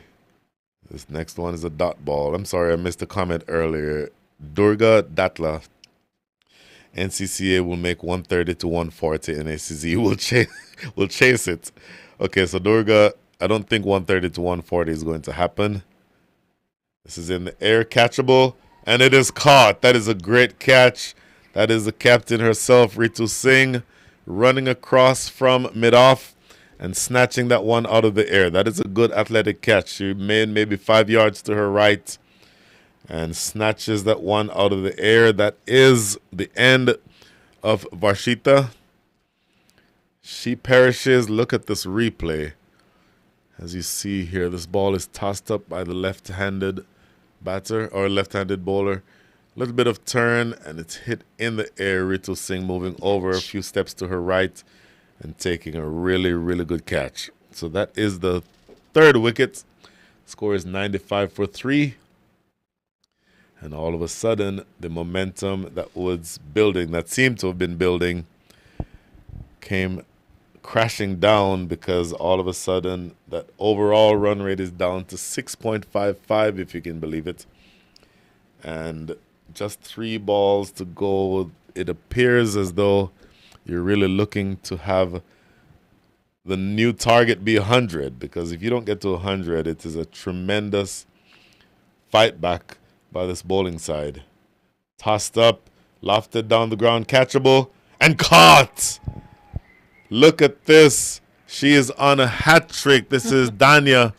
Danya comes in, left arm spin, a dot ball, 2 runs, and then a dot ball, and then the next 2 have been 2 wickets. Tossed up in the air, very high, and lofted and taken easily at mid-off. Pretty straightforward catch. She did not have to move, and it landed directly in her lap. And what do you know? We are on the verge of Danya taking a hat trick, if you can believe it. We didn't have this on our bingo card earlier. Mm-hmm. Yeah. So this is going to be an interesting thought experiment here, because as the new batter coming in, this is Usma. Usma's role is to help score as many runs as possible in the next 2 balls. But her number one consideration is going to be, I don't want to be the one who gets out and give up a hat trick. So the fact that almost by nature she has to be more conservative here effectively becomes maybe taking away some of the aggression that she ordinarily would have, and that takes away potentially from the team scoring more runs. So, dead silence in the commentators. We will come back. We will come dead back. silence. I'm sure. In the air, landing short. She almost had her hat trick, but look at this. This is a no ball, and I'll tell you why. The ball bounced twice before it got to the batter. So it becomes a no ball. It would not have counted because that ball bounces twice. So all of a sudden, here you look at the replay, bounce, and bounces a second time. That is such good umpiring.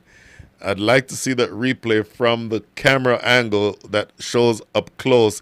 And this is a free hit. She knocks her over, but it doesn't matter because it's a free hit. And a little bit of a muted celebration.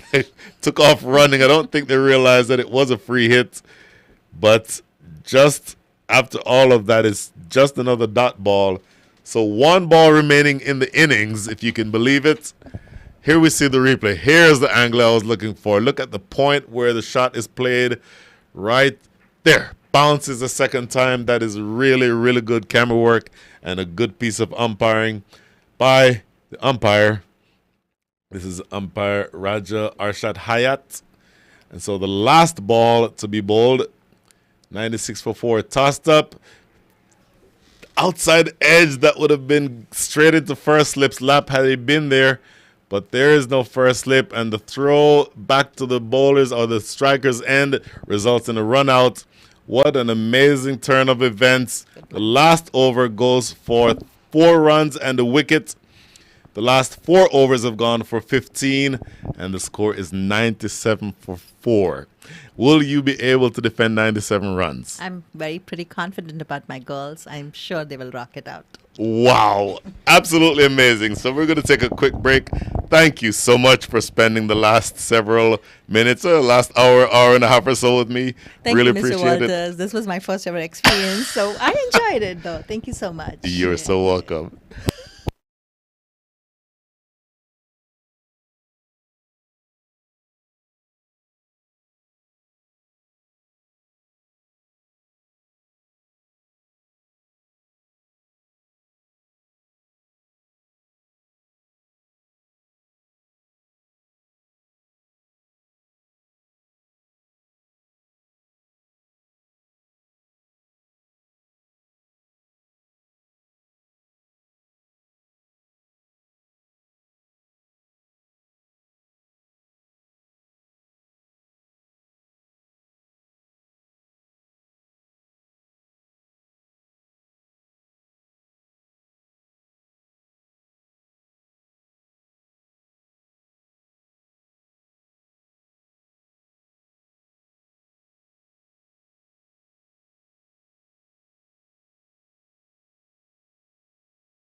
Welcome back to the Pearland area, Pearland, south of Houston. We're at the Moosa Cricket Stadium. Halfway through this match, it's a 15-over match.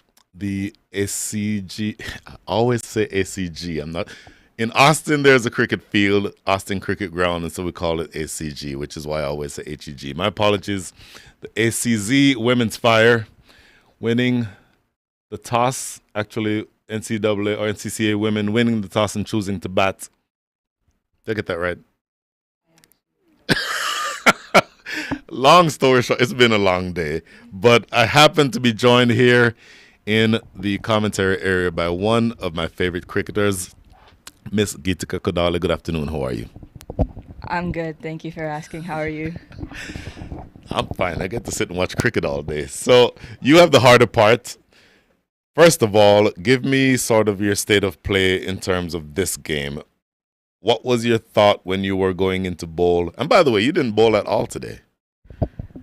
So for this game, both teams that are playing already technically qualified for the semifinals tomorrow. And since this is a tournament that's like inspiring youth players to come up and start like making this national pool more and more competitive, it's a great idea for both teams to be giving opportunities. And I think we did exactly that. Oh, my goodness. I absolutely love that response.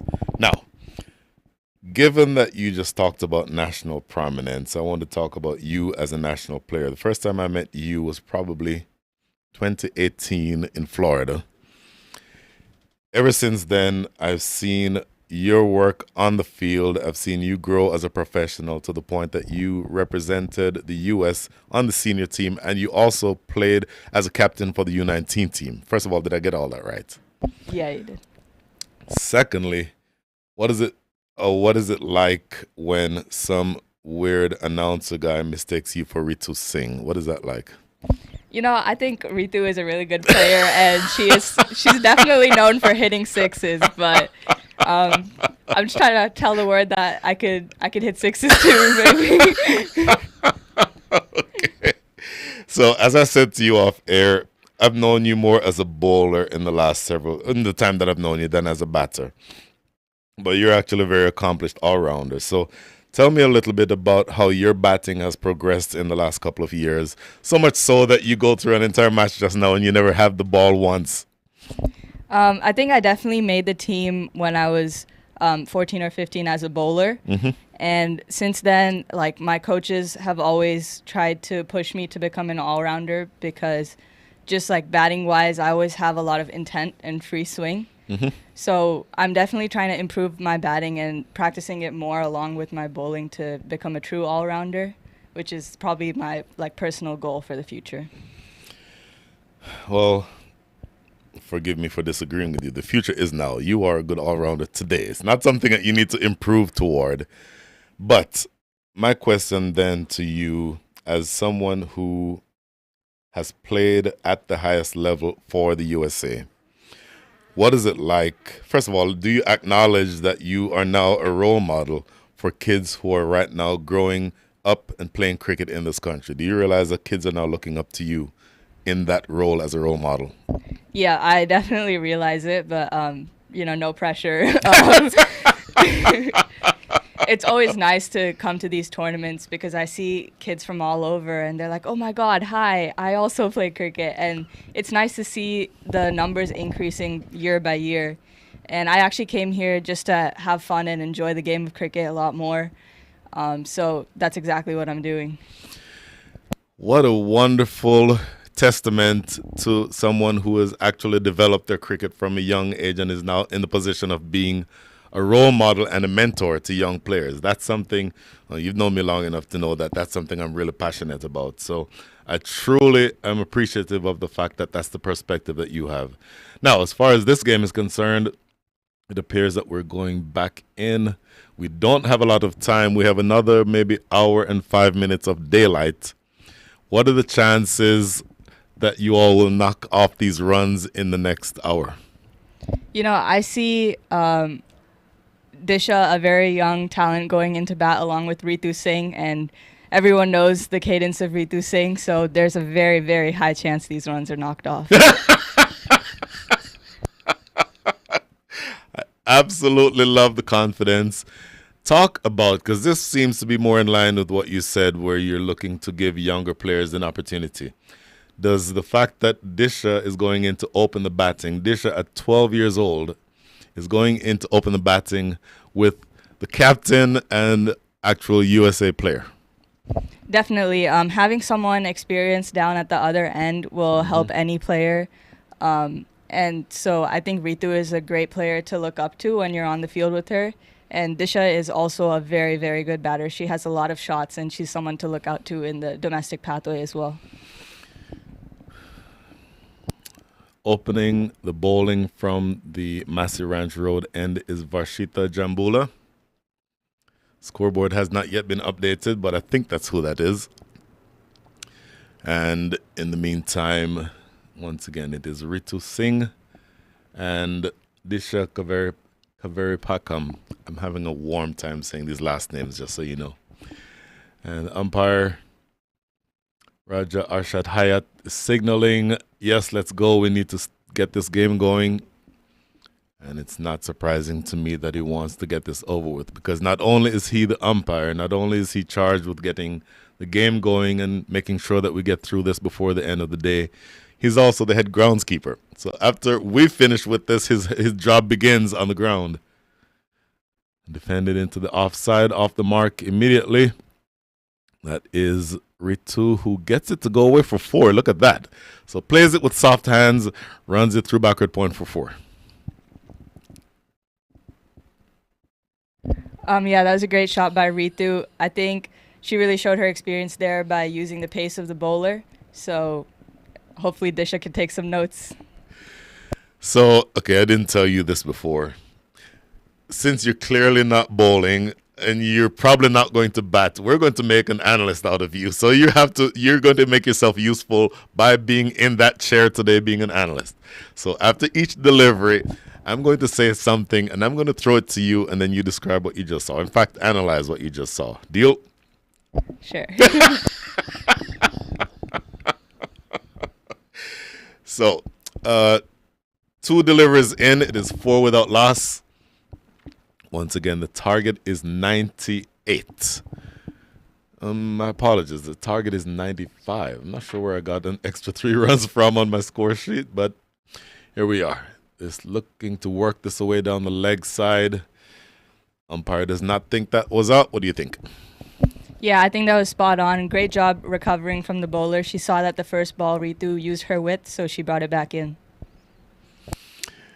Oh, okay. So, the scoreboard has been updated. So the target is 99. I was off by 1 run. So the target is actually 99. So 4 runs scored. So there's another 95 to get. And this is worked around the corner. That may have the legs to get to the boundary. And look at this. She is on the charge. Ritu with another boundary to backward square leg. Yeah, a little bit too straight from the bowler there. Ritu working it around successfully. Let's see what she does with the next ball. And I've been here for this entire tournament ever since it started. My name hasn't appeared on the screen yet, so I'm a little bit jealous. How is your name on here and my name hasn't been on here yet? What is this? I don't really know how this works, but whoever's putting my name up there, make sure you put us up there too. I've literally been here the entire time. Nobody has said my name. That's cut away down to deep third. It's going to be just a single, I think. And that's all they get is just that 1 run. So, again, it's just to rub salt in the wound. Back on screen, and your name is right there. So, Gitika, if you are at the wicket, the target, I think, is undercooked. At first, we were saying that we were going to get to 130, 140. As of right now, the target is only 99. What are you telling yourself as you bat? The target, we need about run a ball. So I would say definitely play the long game with this one and just communicate with your partner, go up and down the wicket until it gets really close. Then you can take it over the line. So that's interesting that you say run a ball. A run a ball gets you victory. That's the end of the over. And so at the end of the first over, the score is 10 without loss. So another 89 runs needed. Run a ball, and tell me if this changes your thinking. Run a ball gets you into the back end of this match where it's going to be probably 7:30, 7:35, and it starts getting dark, and you may have to end up chasing in the dark, which you don't want to do. So at what point, okay, now they have a full screen of you, and your name is in 30-point font all across the screen, and my name still hasn't shown up anywhere. I'm going to file a formal complaint. So does that change your calculus at all? Do you start thinking, okay, maybe instead of a running ball, let's start looking for maybe boundary every over or boundary every other over to do something to accelerate because you don't want to be batting late in the night later on? Yeah, I think it's definitely all about intent. When I said run a ball, I kind of meant just to kind of play the ball around. If there is a bad ball, it's in the spirit of cricket to punish it. So, I mean, you can't tell Ritu Singh to just take run a ball. She'll hit a 6. Oh, that's a good-looking strike, but straight to extra cover. They'll get a single, though.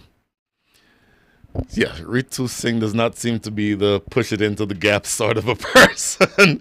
And yeah, if the ball is there to be hit, you expect her to hit it. Now, all of that said, she is batting with a junior partner, somebody who can play shots all around the wicket, but is a junior partner and is 12 years old. So maybe you don't expose her as much as you should. And maybe not exposing her. This is sliced in the air, going to land short of deep, long off, and they'll get a single. So maybe exposing her might mean just not taking any chances and not do too much hitting. What do you think about that? You know, I don't even know if I would consider Disha a junior player anymore besides her age. She's 12. The first time I saw her, I was going into bat, and she called me a test match player like my whole inning. Serious? There's no way. So she's sledging you. Yeah. She definitely has a lot of passion for this game. So I think even the 2 shots she played today showed a lot of positive intent. She's definitely trying to take on these bowlers and not on the back foot. That is absolutely hilarious. So I had her in your seat yesterday and spoke to her for probably 5 minutes before I asked her how old she was. And when she said 12, I almost, oh my goodness, look at this. That is absolutely tragic. And unfortunately, I believe that it's going to be Disha who is run out. In fact, yep, that is Disha who was run out. Some miscommunication. They're both looking to run, and unfortunately, both ending up in the middle of the pitch. Talk us through what you see here. This is from the first innings. I was about to say, that doesn't look anything like what just happened. It looks like a very good last ball from Danya. Yeah, I think just a slight miscommunication there, something we can work on running between the wickets. But the next batter going in, also very young, so let's see what she can do. Who is that next young batter? Sahasra. I don't know her last name. Oh, I should have it here on the sheet somewhere. I would think Sahasra Gorla. Yep. Okay, interesting. So Disha walks off looking at her face. She does not look very happy. Looking over her shoulder like she wants to fight somebody. Yeah, you know, young with a lot of passion, so I'm sure she was looking to cash out this game, but hopefully next time. Absolutely. So she really did call you a test match player? Yes. That is outstanding. That is the best thing I've ever heard. And all the way on the boundary, too. That is the best thing I've ever heard. I'm sorry. So the new batter is Sahasra Gorla. Ritu Singh is at the non-striker's end, looking to work this around the leg side. Half-hearted appeal for LBW. No real chance of that being given, I don't think. Yeah, this morning Sahasra was playing a lot of shots towards the leg side, so I think that's definitely one of her scoring options. Just looking to work that one across, but Dhanushri's flight and dip was definitely a bit of a struggle. Now this is stroked away in the air. That's going to run close to the boundary. Not going to have the legs to get there, but they'll get 2. So good aggressive start. In fact, that was Ritu who played that shot, wasn't it? Outside the line of off and lofted. And in fact, I'm a little confused because the scoreboard has it backward, I think. But either way, 2 runs to the total. We'll figure out who has what as soon as we can. And That is the end of the over. So the end of 2, the score is 15-1.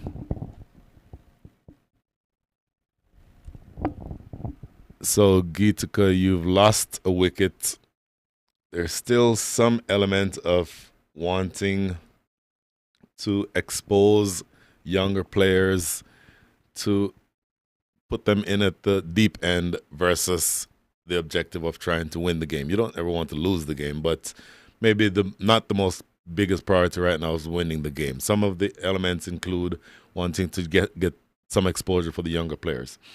But in that context, what are you doing here? That's an appeal for LBW, and umpires considering it, but nope, thinks it's going down. In that context, what's your approach after having lost a wicket? Do you then switch on and say Ritu is just going to go all out, or do you sort of try to protect the new batter? What do you do? I don't think there's a question of protecting the new batter, but this bowler is definitely doing very well to keep Ritu cramped up, not giving her a lot of room. I'd say our plan stays the same. Wow, that is a good diving stop down at the boundary. They could have come back for the third. I think there might have been enough time. There's a signal from umpire Hayat. It's a leg or 2 leg byes. So your plan stays the same. If the ball is there to be hit, hit it. Otherwise, look for singles and just make sure to keep the scoreboard ticking. Yes, for sure. This is a battle between the batter and the bowler, keeping the line very tight. So let's see what Ritu does. Bang! That is stroked really very hard. She is one of the hardest hitters of the cricket ball that you will ever see anywhere. And that is a proper cover drive for 4. That is a beautiful, beautiful stroke. Definitely a hard hit. Ritu just using that straight bat this time to hit the ball down the ground towards the covers area instead of trying to work it around. In speaking with her yesterday, and yes, there have been a number of people in that hot seat, so because I hate sitting here talking by myself.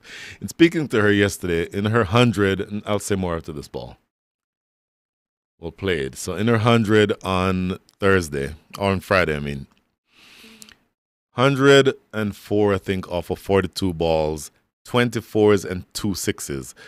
The biggest thing that stood out for me is 2 sixes, because she typically is somebody, or has been somebody in the past, who's looking to elevate the ball. But she made a conscious effort to keep the ball on the ground, and I think long term that's going to be in her best interest. Yeah, definitely. Learning how to play the ball all around, controlling the elevation, whether it's a 4 or a 6, is definitely skills that all batters should look to have, especially when they're starting to play at the next levels like Ritu did at the recent World Cup.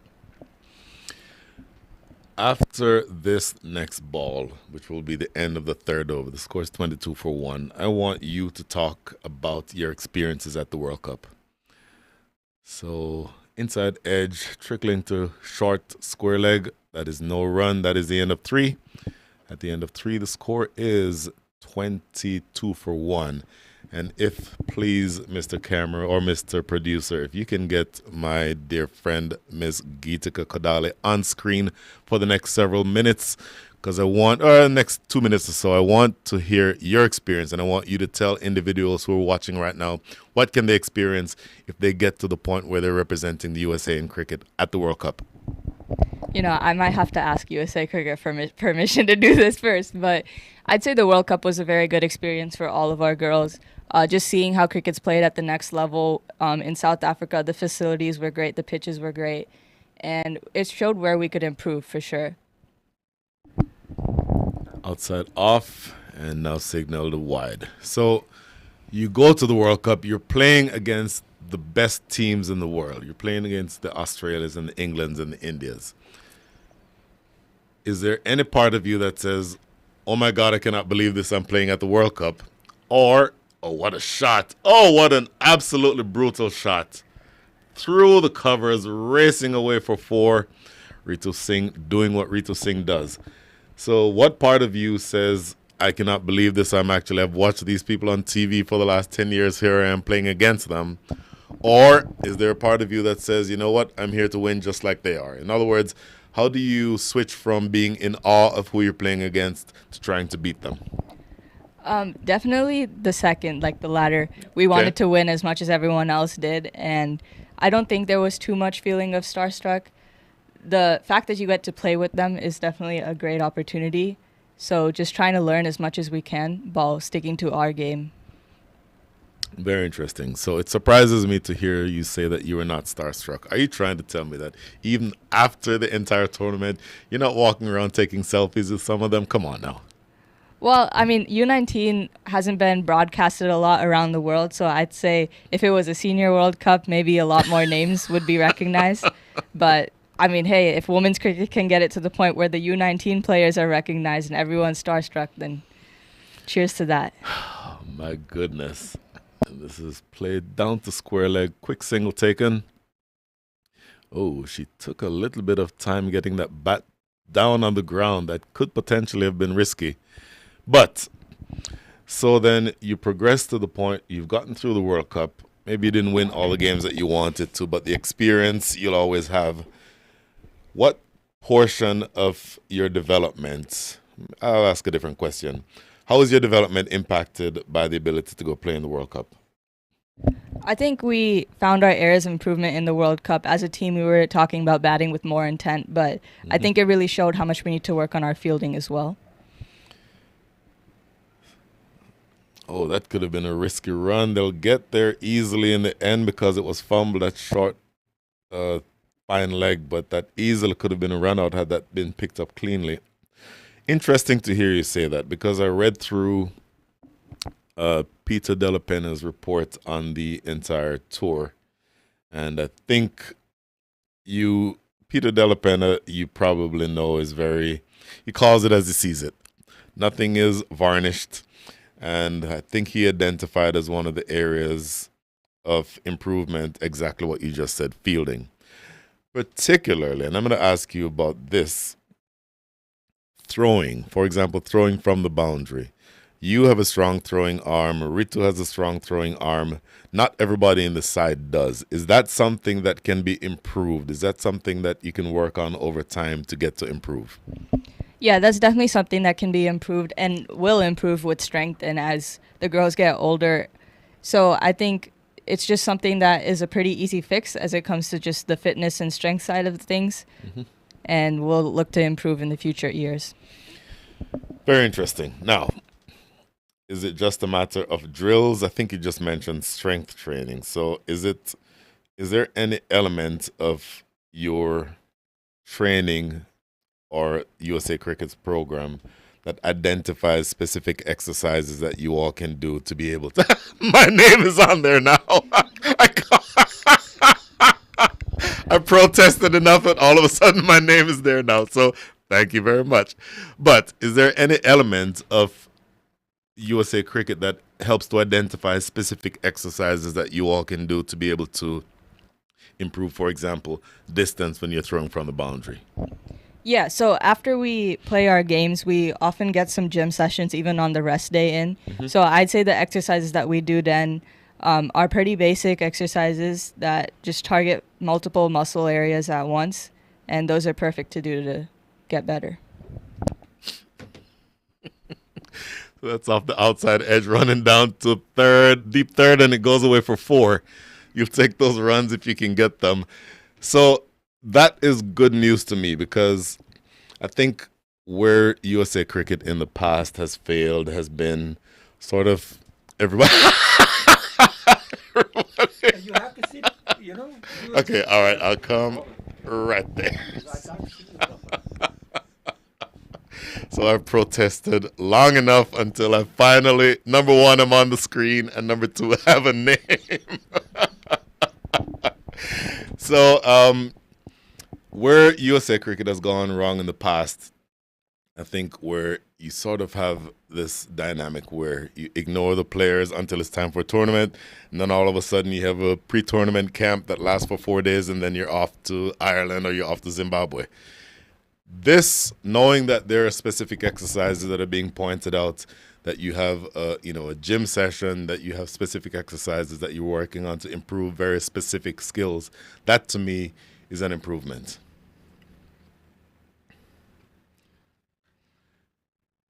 Quick shot at the non-striker's end. So overall, you're progressing toward victory, 33-1 after 4.2. But at the same time, you're also in a situation where it is now 6:45.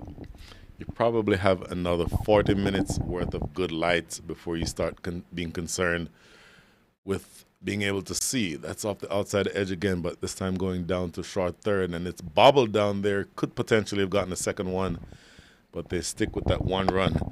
So overall, 35-1 after 4.4. You're now measuring, you're looking up and seeing where the sun is. It's probably 5 degrees over the horizon. You're starting to think, okay, at some point I need to start paying attention to that because I don't want to be playing in the dark. How are you managing the chase from this point forward? I'd stick with the same plan and keep pushing the bad balls away and respecting the good ones, trying to score singles off of them. Pulled to a short backward point, or backward square leg rather. It's kind of a risky run because had that ball been collected cleanly, that could have asked questions if it had been a direct hit at the striker's end, but they do get a single. So one ball remaining here in the fifth. 36-1 for me is a decent score in the context of this game. As you mentioned, both teams effectively are in the semifinals already, so it doesn't make a big difference from that standpoint. But you also obviously are playing with pride, and you want to make sure that you make a good account for yourselves. So how much do you think, all right, I'm in the semis already, I don't need to do anything crazy? Or how much do you think, you know what, there's a few people watching on YouTube, there's a people watching around the world, do I want to just go for some shots and you know, make it on the front page of the paper tomorrow? I think it's definitely the second.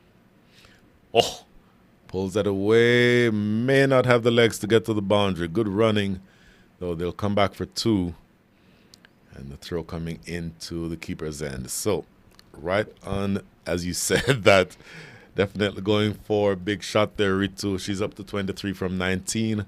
5 overs done. Score is 39-1. So the other thing I want to ask you about is, as an all-rounder, you impact the game with the ball and the bat. Which is more important to you? I definitely enjoy batting more, but I'd say... So yeah, I didn't ask you that. Everybody who you ask that question will enjoy batting more. Which is more important in the context of your development? I'd say right now my bowling is more important in my development. I'm definitely trying to start to try and make a name for myself, international standards. So I'd say my bowling is the best way to do that. And there's a lot of great opportunities this year that I hope to utilize. So here's a question for you. When I saw you bowling, not yesterday, yesterday? Ooh, appeal for LBW and gone. My goodness. That is full and straight. Trapped on the crease was Sahasra. 9 from 8, unfortunately for her. Make that 9 from 9. That was the 9th delivery she faced, and she's going to have to disappear. LBW is the route. And all of a sudden, the second wicket goes down. So let's just go radio silent for just a second. In fact, before we do that, we'll look at the replay. And we'll see, in fact, just here's the replay coming up. Tossed up, and she went right back. I think that was her undoing. Went back to a full ball. Unfortunately, knocked over. So that is the second wicket to fall. I think we're playing musical chairs. Before you go, I'm going to ask you for any last words that you want to say. Just the last words would be, hopefully more and more girls keep picking up cricket, watching these tournaments. They're definitely very entertaining, very good opportunities for the next generation to come up the ranks and put some pressure on the senior players. So it's a very exciting time for women's cricket with it growing all over the world, not just USA. So let's try and get USA's name up there as well. Oh, such a pleasure talking to you as always, Gitu. We'll talk soon. Thank you.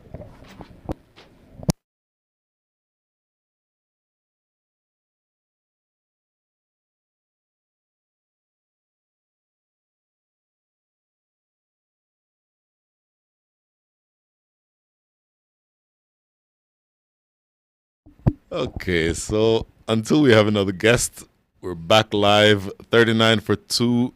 We're into the 6th over. The batter is Ananya. That was her first ball that she's faced, and now the second about to be bowled. Third overall in the over, being bowled by Simishka. This is played into the mid-wicket area. Fumble there, puts Ritu Singh back on strike. So Simishka, this is her first, in fact, her second over. The first over, no, my apologies, first over. So 1 or 2 for 1 so far. Make that 1 for 1, apologies. And the overall score is 40 for 2. So we're outside of the power play. So only as long as you have 4 fielders inside of the circle, that's all you'll need. The other up to 5 can be outside of the circle. And looking at where protection is in the deep mid-wicket, long on. Certainly that one goes in that same direction at deep mid-wicket. Ritu Singh not able to get that wide enough of the fielder though, and they'll only have to settle for 1. So a long way to go. Still another 58 runs needed from 9.2 overs at the rate of 6.2 runs and over. But again, you're looking at a situation where it's going to start getting darker within probably the next 30 or so minutes. So the question to be asked is, can you end up chasing those runs with as little time as you have left? So it's less about necessarily the number of wickets that you lose, but how much light is left before you can get to the target. Quicker through the air, played right past the bowler herself and goes down to long off for a single. So that is just 1 ball remaining here in this over. 42 for 2 means they still need another 57 runs. And a very long way to go here. This is again Ritu Singh back on strike. Ritu, in fact, that's Ananya who's on strike. Nope, apologies, it's Ritu Singh. The scoreboard isn't exactly accurate. Next delivery. Oh, she looks to power that away through mid-wicket. A long run and a diving stop down there, deep, long on. That is good work. She comes across and saves 1 run. In fact, she saves 3 runs. They only ran a single on that. So good work in the deep by that fielder running across from long on. That is the end of the over. The end of 6, 44 for 2.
Okay, after that short break, welcome back to the Moosa Cricket Stadium. The chase is on. The score is 48 for 2. Another 51 runs needed from 8.3 overs, needing to score exactly at a run a ball. Ritu Singh is on strike, 29 from 24, squeezes that one down to deep third for a single. And Ananya is now on strike. She has scored 2 from 3. Happen to be joined here in the commentary area by, in fact, I'll just allow you to introduce yourself. Hi. Hi, I'm Sasha Volabanani. Yeah. But everyone calls me Sasha Shah, so. Sasha Shah. Yeah. Okay. First of all, tell me where that nickname came from, and then tell us a little bit about yourself. That was actually Geetika who came up with that one. It's just the last part of my name, so they just took off the Sa and it's just Shah. Got it. Yeah. Got it. Okay. Interesting. Yeah. Now, Sasha, where are you from? And tell me a little bit about your cricketing journey. I'm from Orlando, Florida, and I started playing cricket around 2.5 years ago. Okay. 2.5 years. Like the Why summer. are there so many people who just started playing cricket? You're playing in a cricket tournament of this magnitude, and you I just know. started? Yeah. Amazing. Absolutely amazing. So tell me more about that. My dad used to play cricket in college, so I've always we used to play in our backyard with like a tennis ball, and I've always done that. And then one summer, I think it was the summer right after COVID, he was like, why don't you actually try, this is a good time in women's cricket. So I actually tried playing with the real ball, and it's just from there. Very interesting. Yeah. So tell me about that. So you're playing with a softball, playing with a tennis ball Yeah. in your backyard, and you finally say, you know what, let's stop messing around and actually use the real thing. Yeah. What made you make that decision? It's something that always has been at the back of our minds. Like, we should try playing cricket in the United States. It's something that just is starting to pick up. So I think the summer of 2020, when everyone was quarantined, gave me the opportunity to do that because we were at home. We had nothing to do, so it was just practice. And so that's when it really started to pick up in that summer. That's interesting. Yeah. So I'm going to ask you to hand the mic to your dad, Mr. Suresh. Tell me about your cricketing journey, and what was it about the sport that made you want to see your daughter play? All right, thank you for having us, Brian, and it's a pleasure.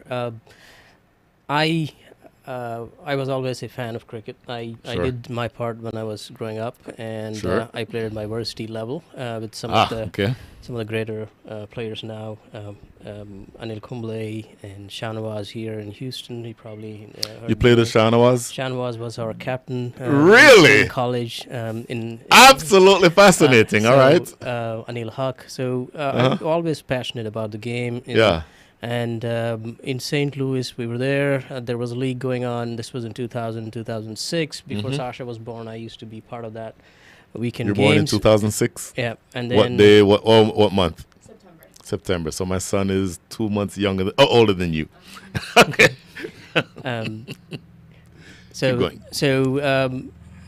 My cricketing game has been put on a halt since we had Sasha because kids come along. So all that gets shut down. Yep. So 12, 13 years later, I still have the passion, play in the backyard and things like that. And suddenly we were like, well, Sasha, you're pretty athletic in terms of where you are. She represents her high school in basketball, weightlifting, swimming. Stop the presses. Stop the presses. Say that again. Used to. So she was a tennis player.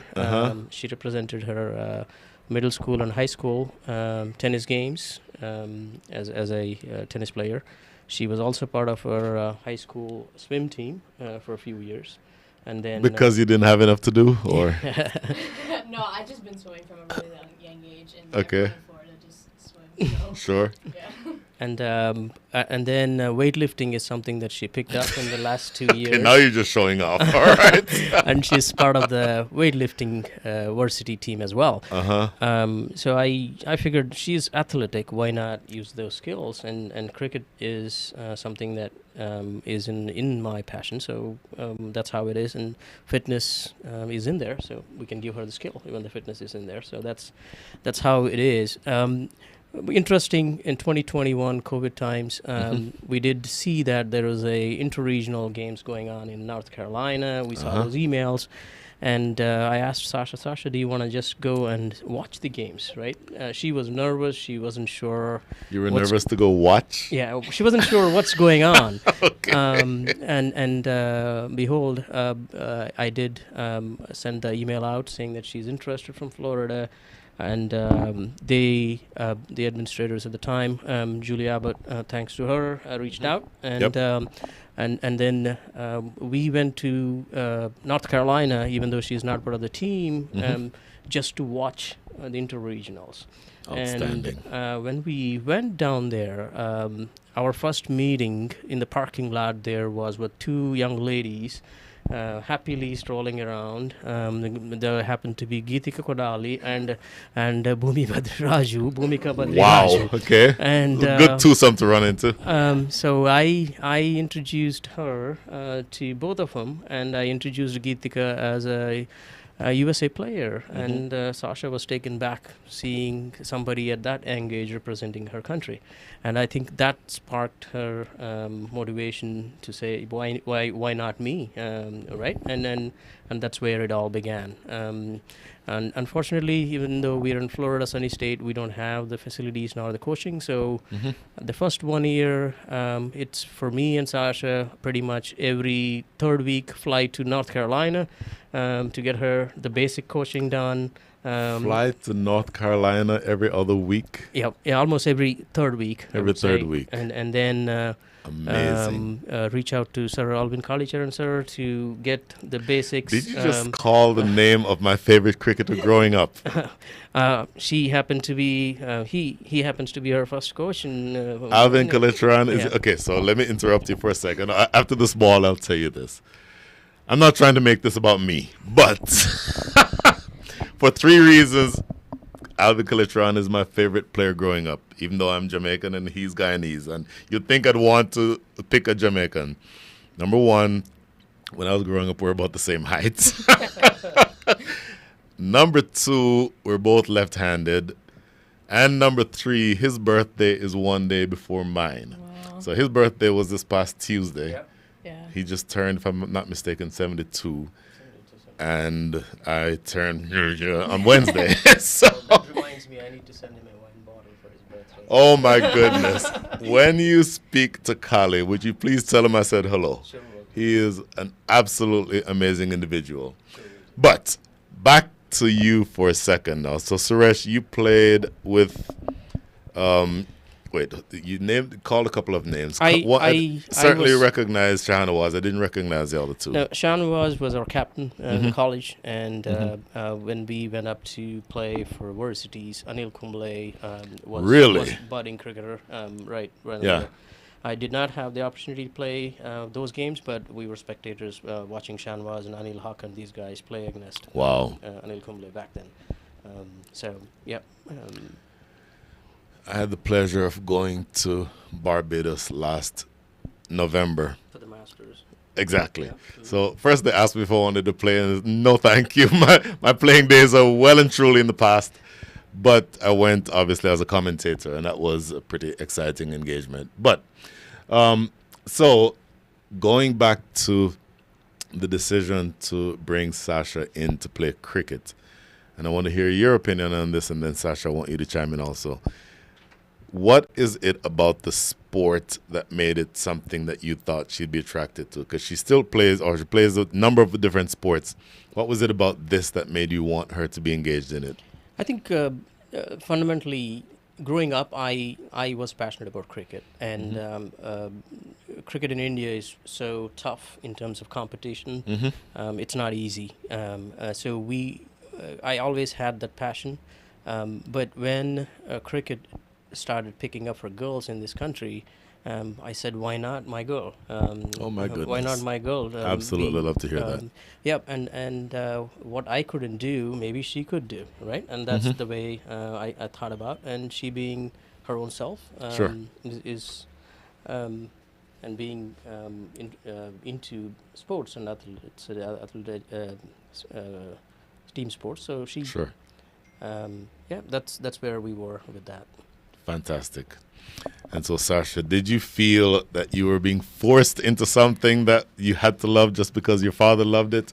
Or is it something that you sort of gravitated toward? I don't think I was ever forced into the sport because I was always given the option. I can stop and start doing whatever I want. That was something that my dad always told me. Sure. So I started playing because I think that first meeting with Geets was like really like, oh my gosh, like she plays for the United States. That's at such a young age. And just the way she was around me, like how in my first game, like that was my first game ever, and how like inclusive she was with me and how she helped me when I like bowled a wide or something. Absolutely love that. So I think she was like one of the main reasons why I was like, okay, I can give this a try and I can feel like safe almost in an environment that's really new to me. So that is so good to hear. It's a testament to the person who I know Geetika to be.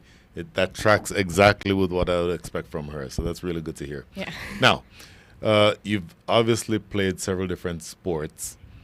How many of those other sports that you've played help you in cricket?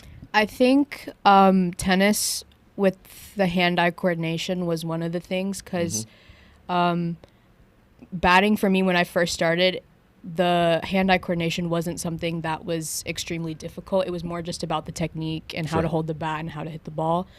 So that definitely helped. And I would say I used to swim also, so I would do a lot of cardio. So I think that also helped in terms of like running, staying active on the field. And a sport, I don't do any of those sports anymore, but weightlifting, I still do that now. It's just helping with overall strength, you know, to bowl, to bat, and to field.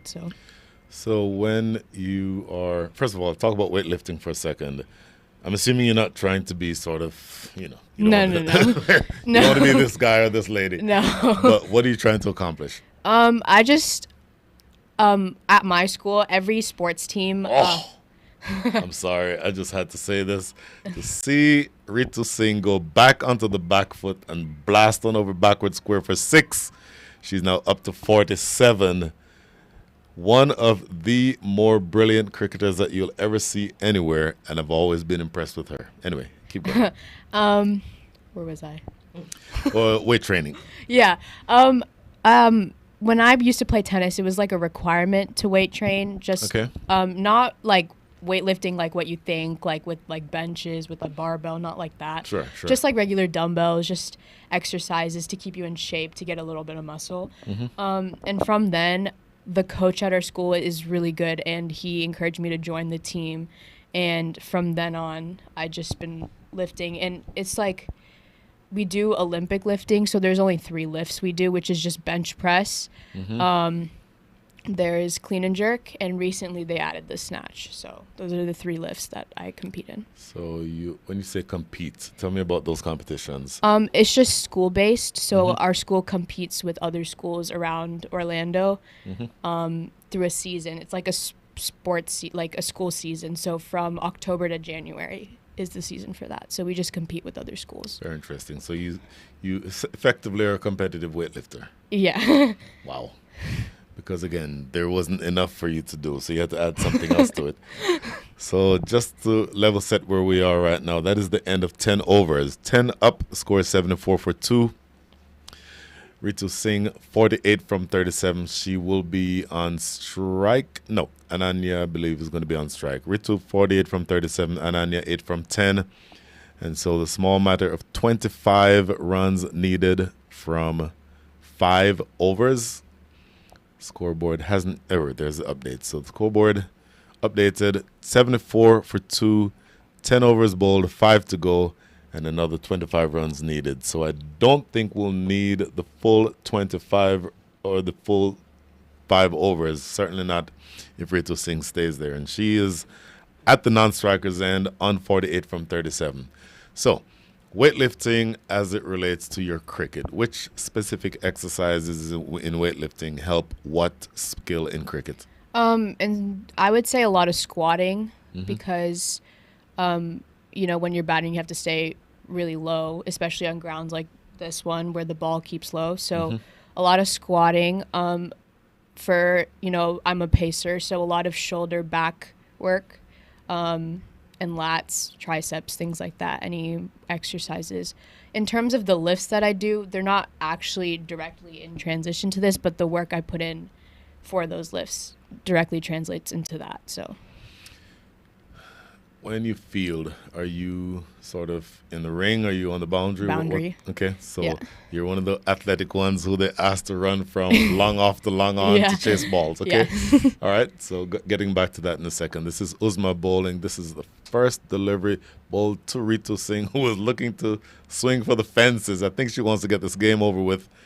And I don't know if she's aware that she's 2 runs away from 50, but she scored 100 yesterday and 40-something, I think, in the second game, and now on the verge of scoring yet another 50. Sasha was her partner. Really? Yeah. So I did not know that. Right So- there to see it happen. Yes. So you're the best seat in the house. Yes. All right. So then tell me what it's like batting with Ritu. This was my first tournament opening the batting with her. I think we ran really well together. Our communication was really good. And we started off incredibly well in the morning game yesterday. So it was really easy to work with her. When she's hitting like that, it's just nice to be on the 9 strikers end and just give her strike and let her do her thing. Oh, my goodness. So I haven't played, I don't know. I told myself I was not going to retire until I was able to play a match with my son who's your age. And we played a match together in 2015, and I retired almost. In fact, right after that match, I walked off saying I'm not going to ever play ever again. But the reason I'm bringing that up is that since then, apart from commentating, I've done a lot of umpiring. And sometimes the best seat in the house is as an umpire, where you're seeing somebody like, in my days, Sushil Nadkarni or somebody like that, hammering the ball all over the place. It's one of the best places to see that action happen. Oh, look at this. Anyway, so the reason I bring that up is that because you talk about what it's like to be at the other end when Ritu is doing what she does with the bat. So Yeah. what, if anything, can you pick up from a player like her? I think it's just the confidence and always being like willing to hit the ball out of the park.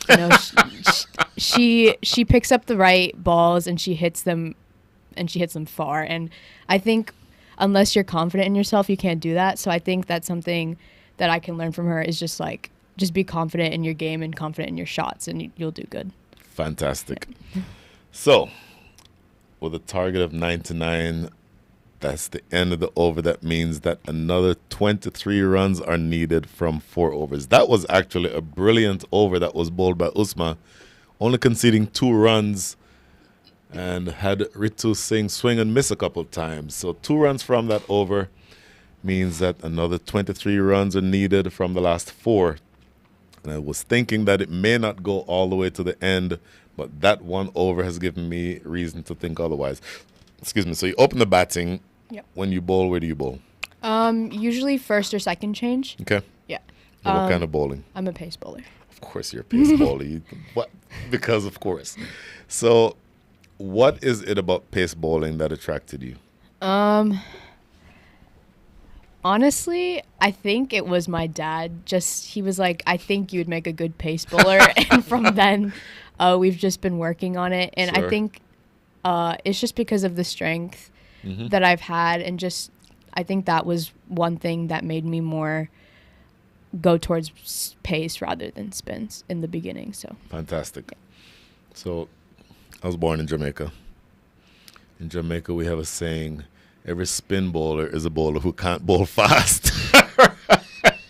So my son, again, the one who's your age, natural athlete. So he run in and hit the deck hard, bowls right arm pace and bats left-handed.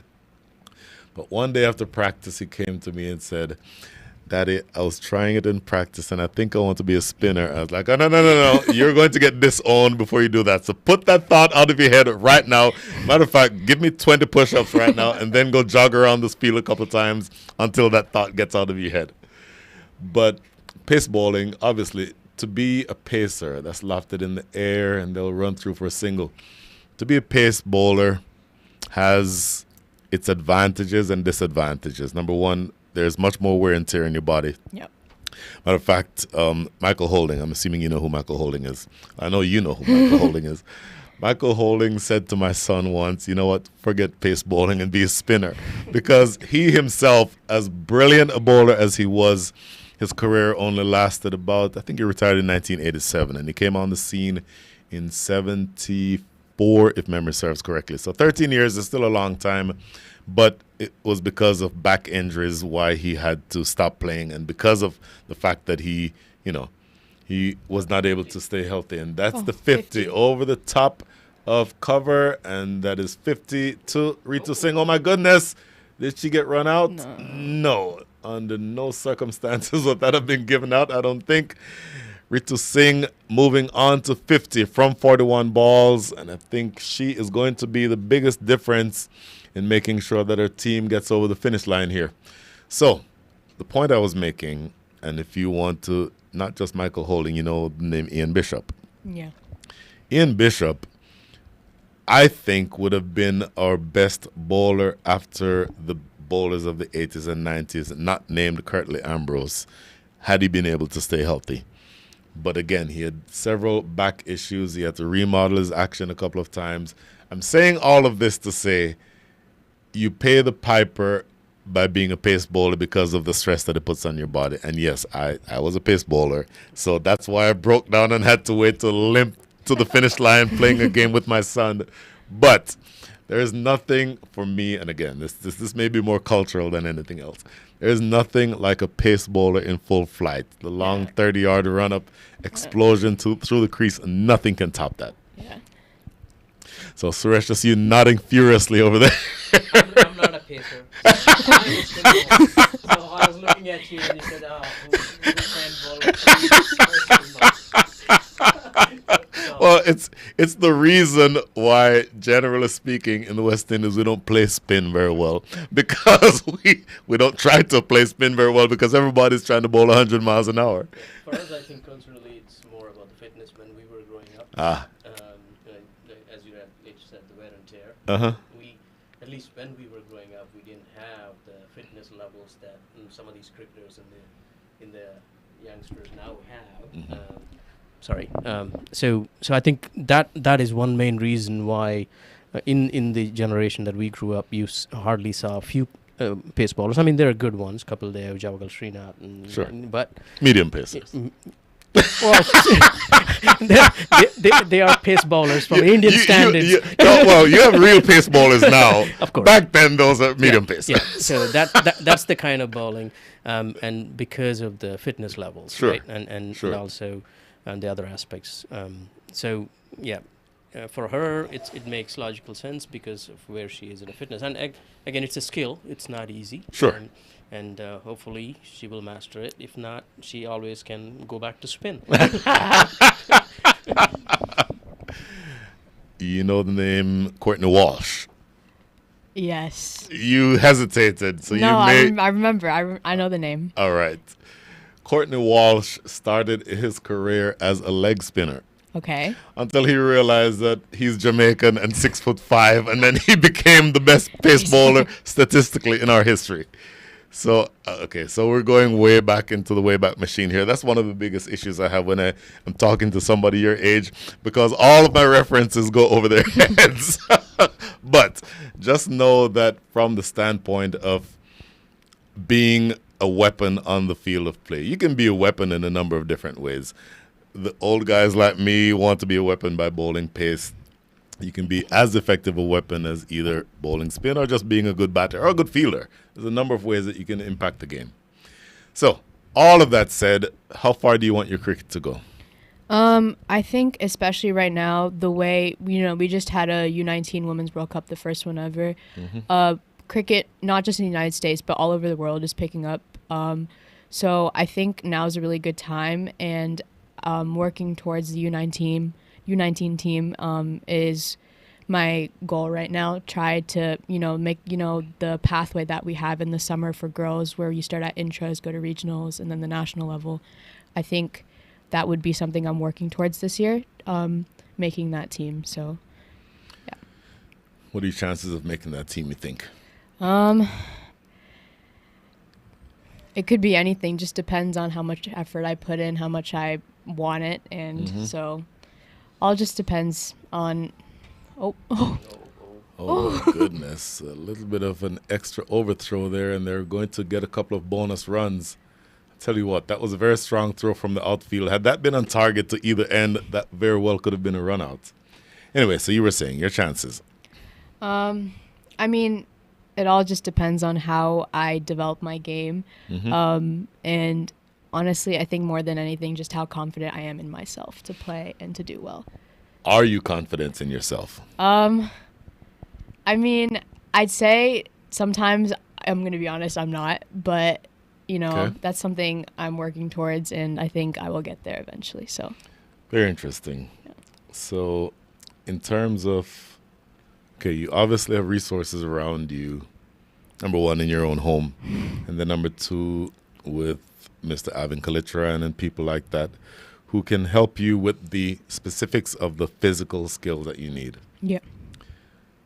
I will tell you that the biggest difference between an average athlete and an athlete who performs at the highest level is exactly that confidence.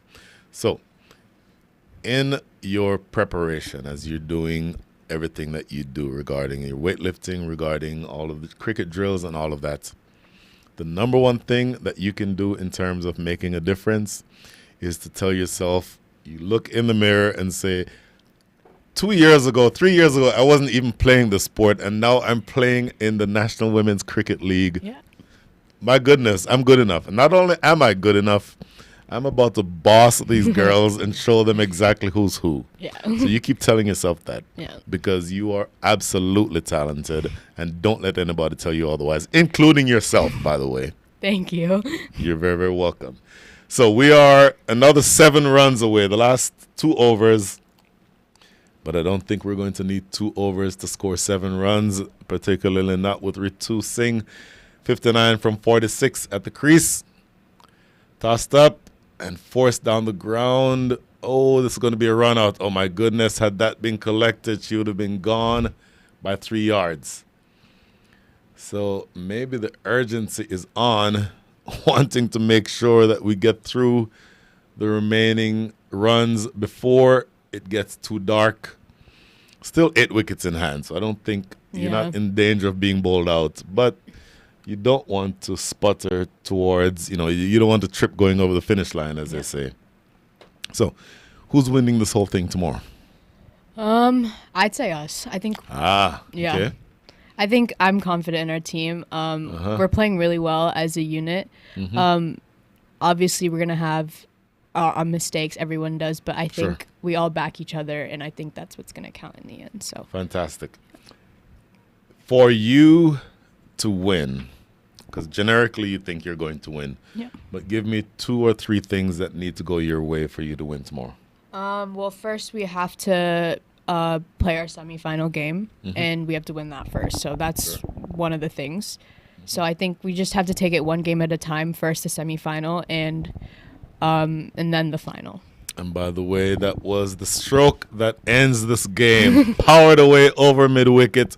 Ritu Singh ends up with 65 from 48. Her partner was Ananya, 13 from 21. And victory to the ACZ women by the small score of, 8 wickets. Thank you. So you saw me struggling for...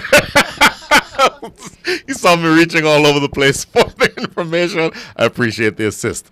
So just going through the scorecard one more time. Chetna Prasad, 45 from 35. Yashaditi Teki, 39 from 35. But then relatively low scores the rest of the way. Anika Krishnan, not. Barshita Jambula, 3. Nina Ruwala, 1. Anika Kolan, not. And Usma Iftikhar, 1. So 98 for 5 when, according to the captain, they were looking for something along the lines of about 130. I think that means that they were a little bit undercooked. And then when the ACZ women fire batted, Ritu Singh dominating proceedings from the top, 65 from 48 with 7 fours and 2 sixes. Disha Kaveri Pakam, 3 from 3. and Sahasra Gorla 9 from 9. I'm tripping all over these names. I hope you'll forgive me. And Ananya staying with Ritu at the end. So 13 from 21 for her. That is the end of the match. 8 wickets is the margin of victory. Pretty convincing in the end. And so that concludes our coverage from the magnificent Moosa Cricket Stadium here in Pearland. It has been an absolute pleasure talking to you. Thank you so much. You are so welcome. All of the best to you, and I really do mean it, not just for this tournament, for your entire career. You're a brilliant, brilliant young cricketer. Thank you. And Suresh, thank you for everything that you've done. Thank you for your time. Absolutely. And we will absolutely be in touch. Thank you. All right, signing off for now. See you all tomorrow.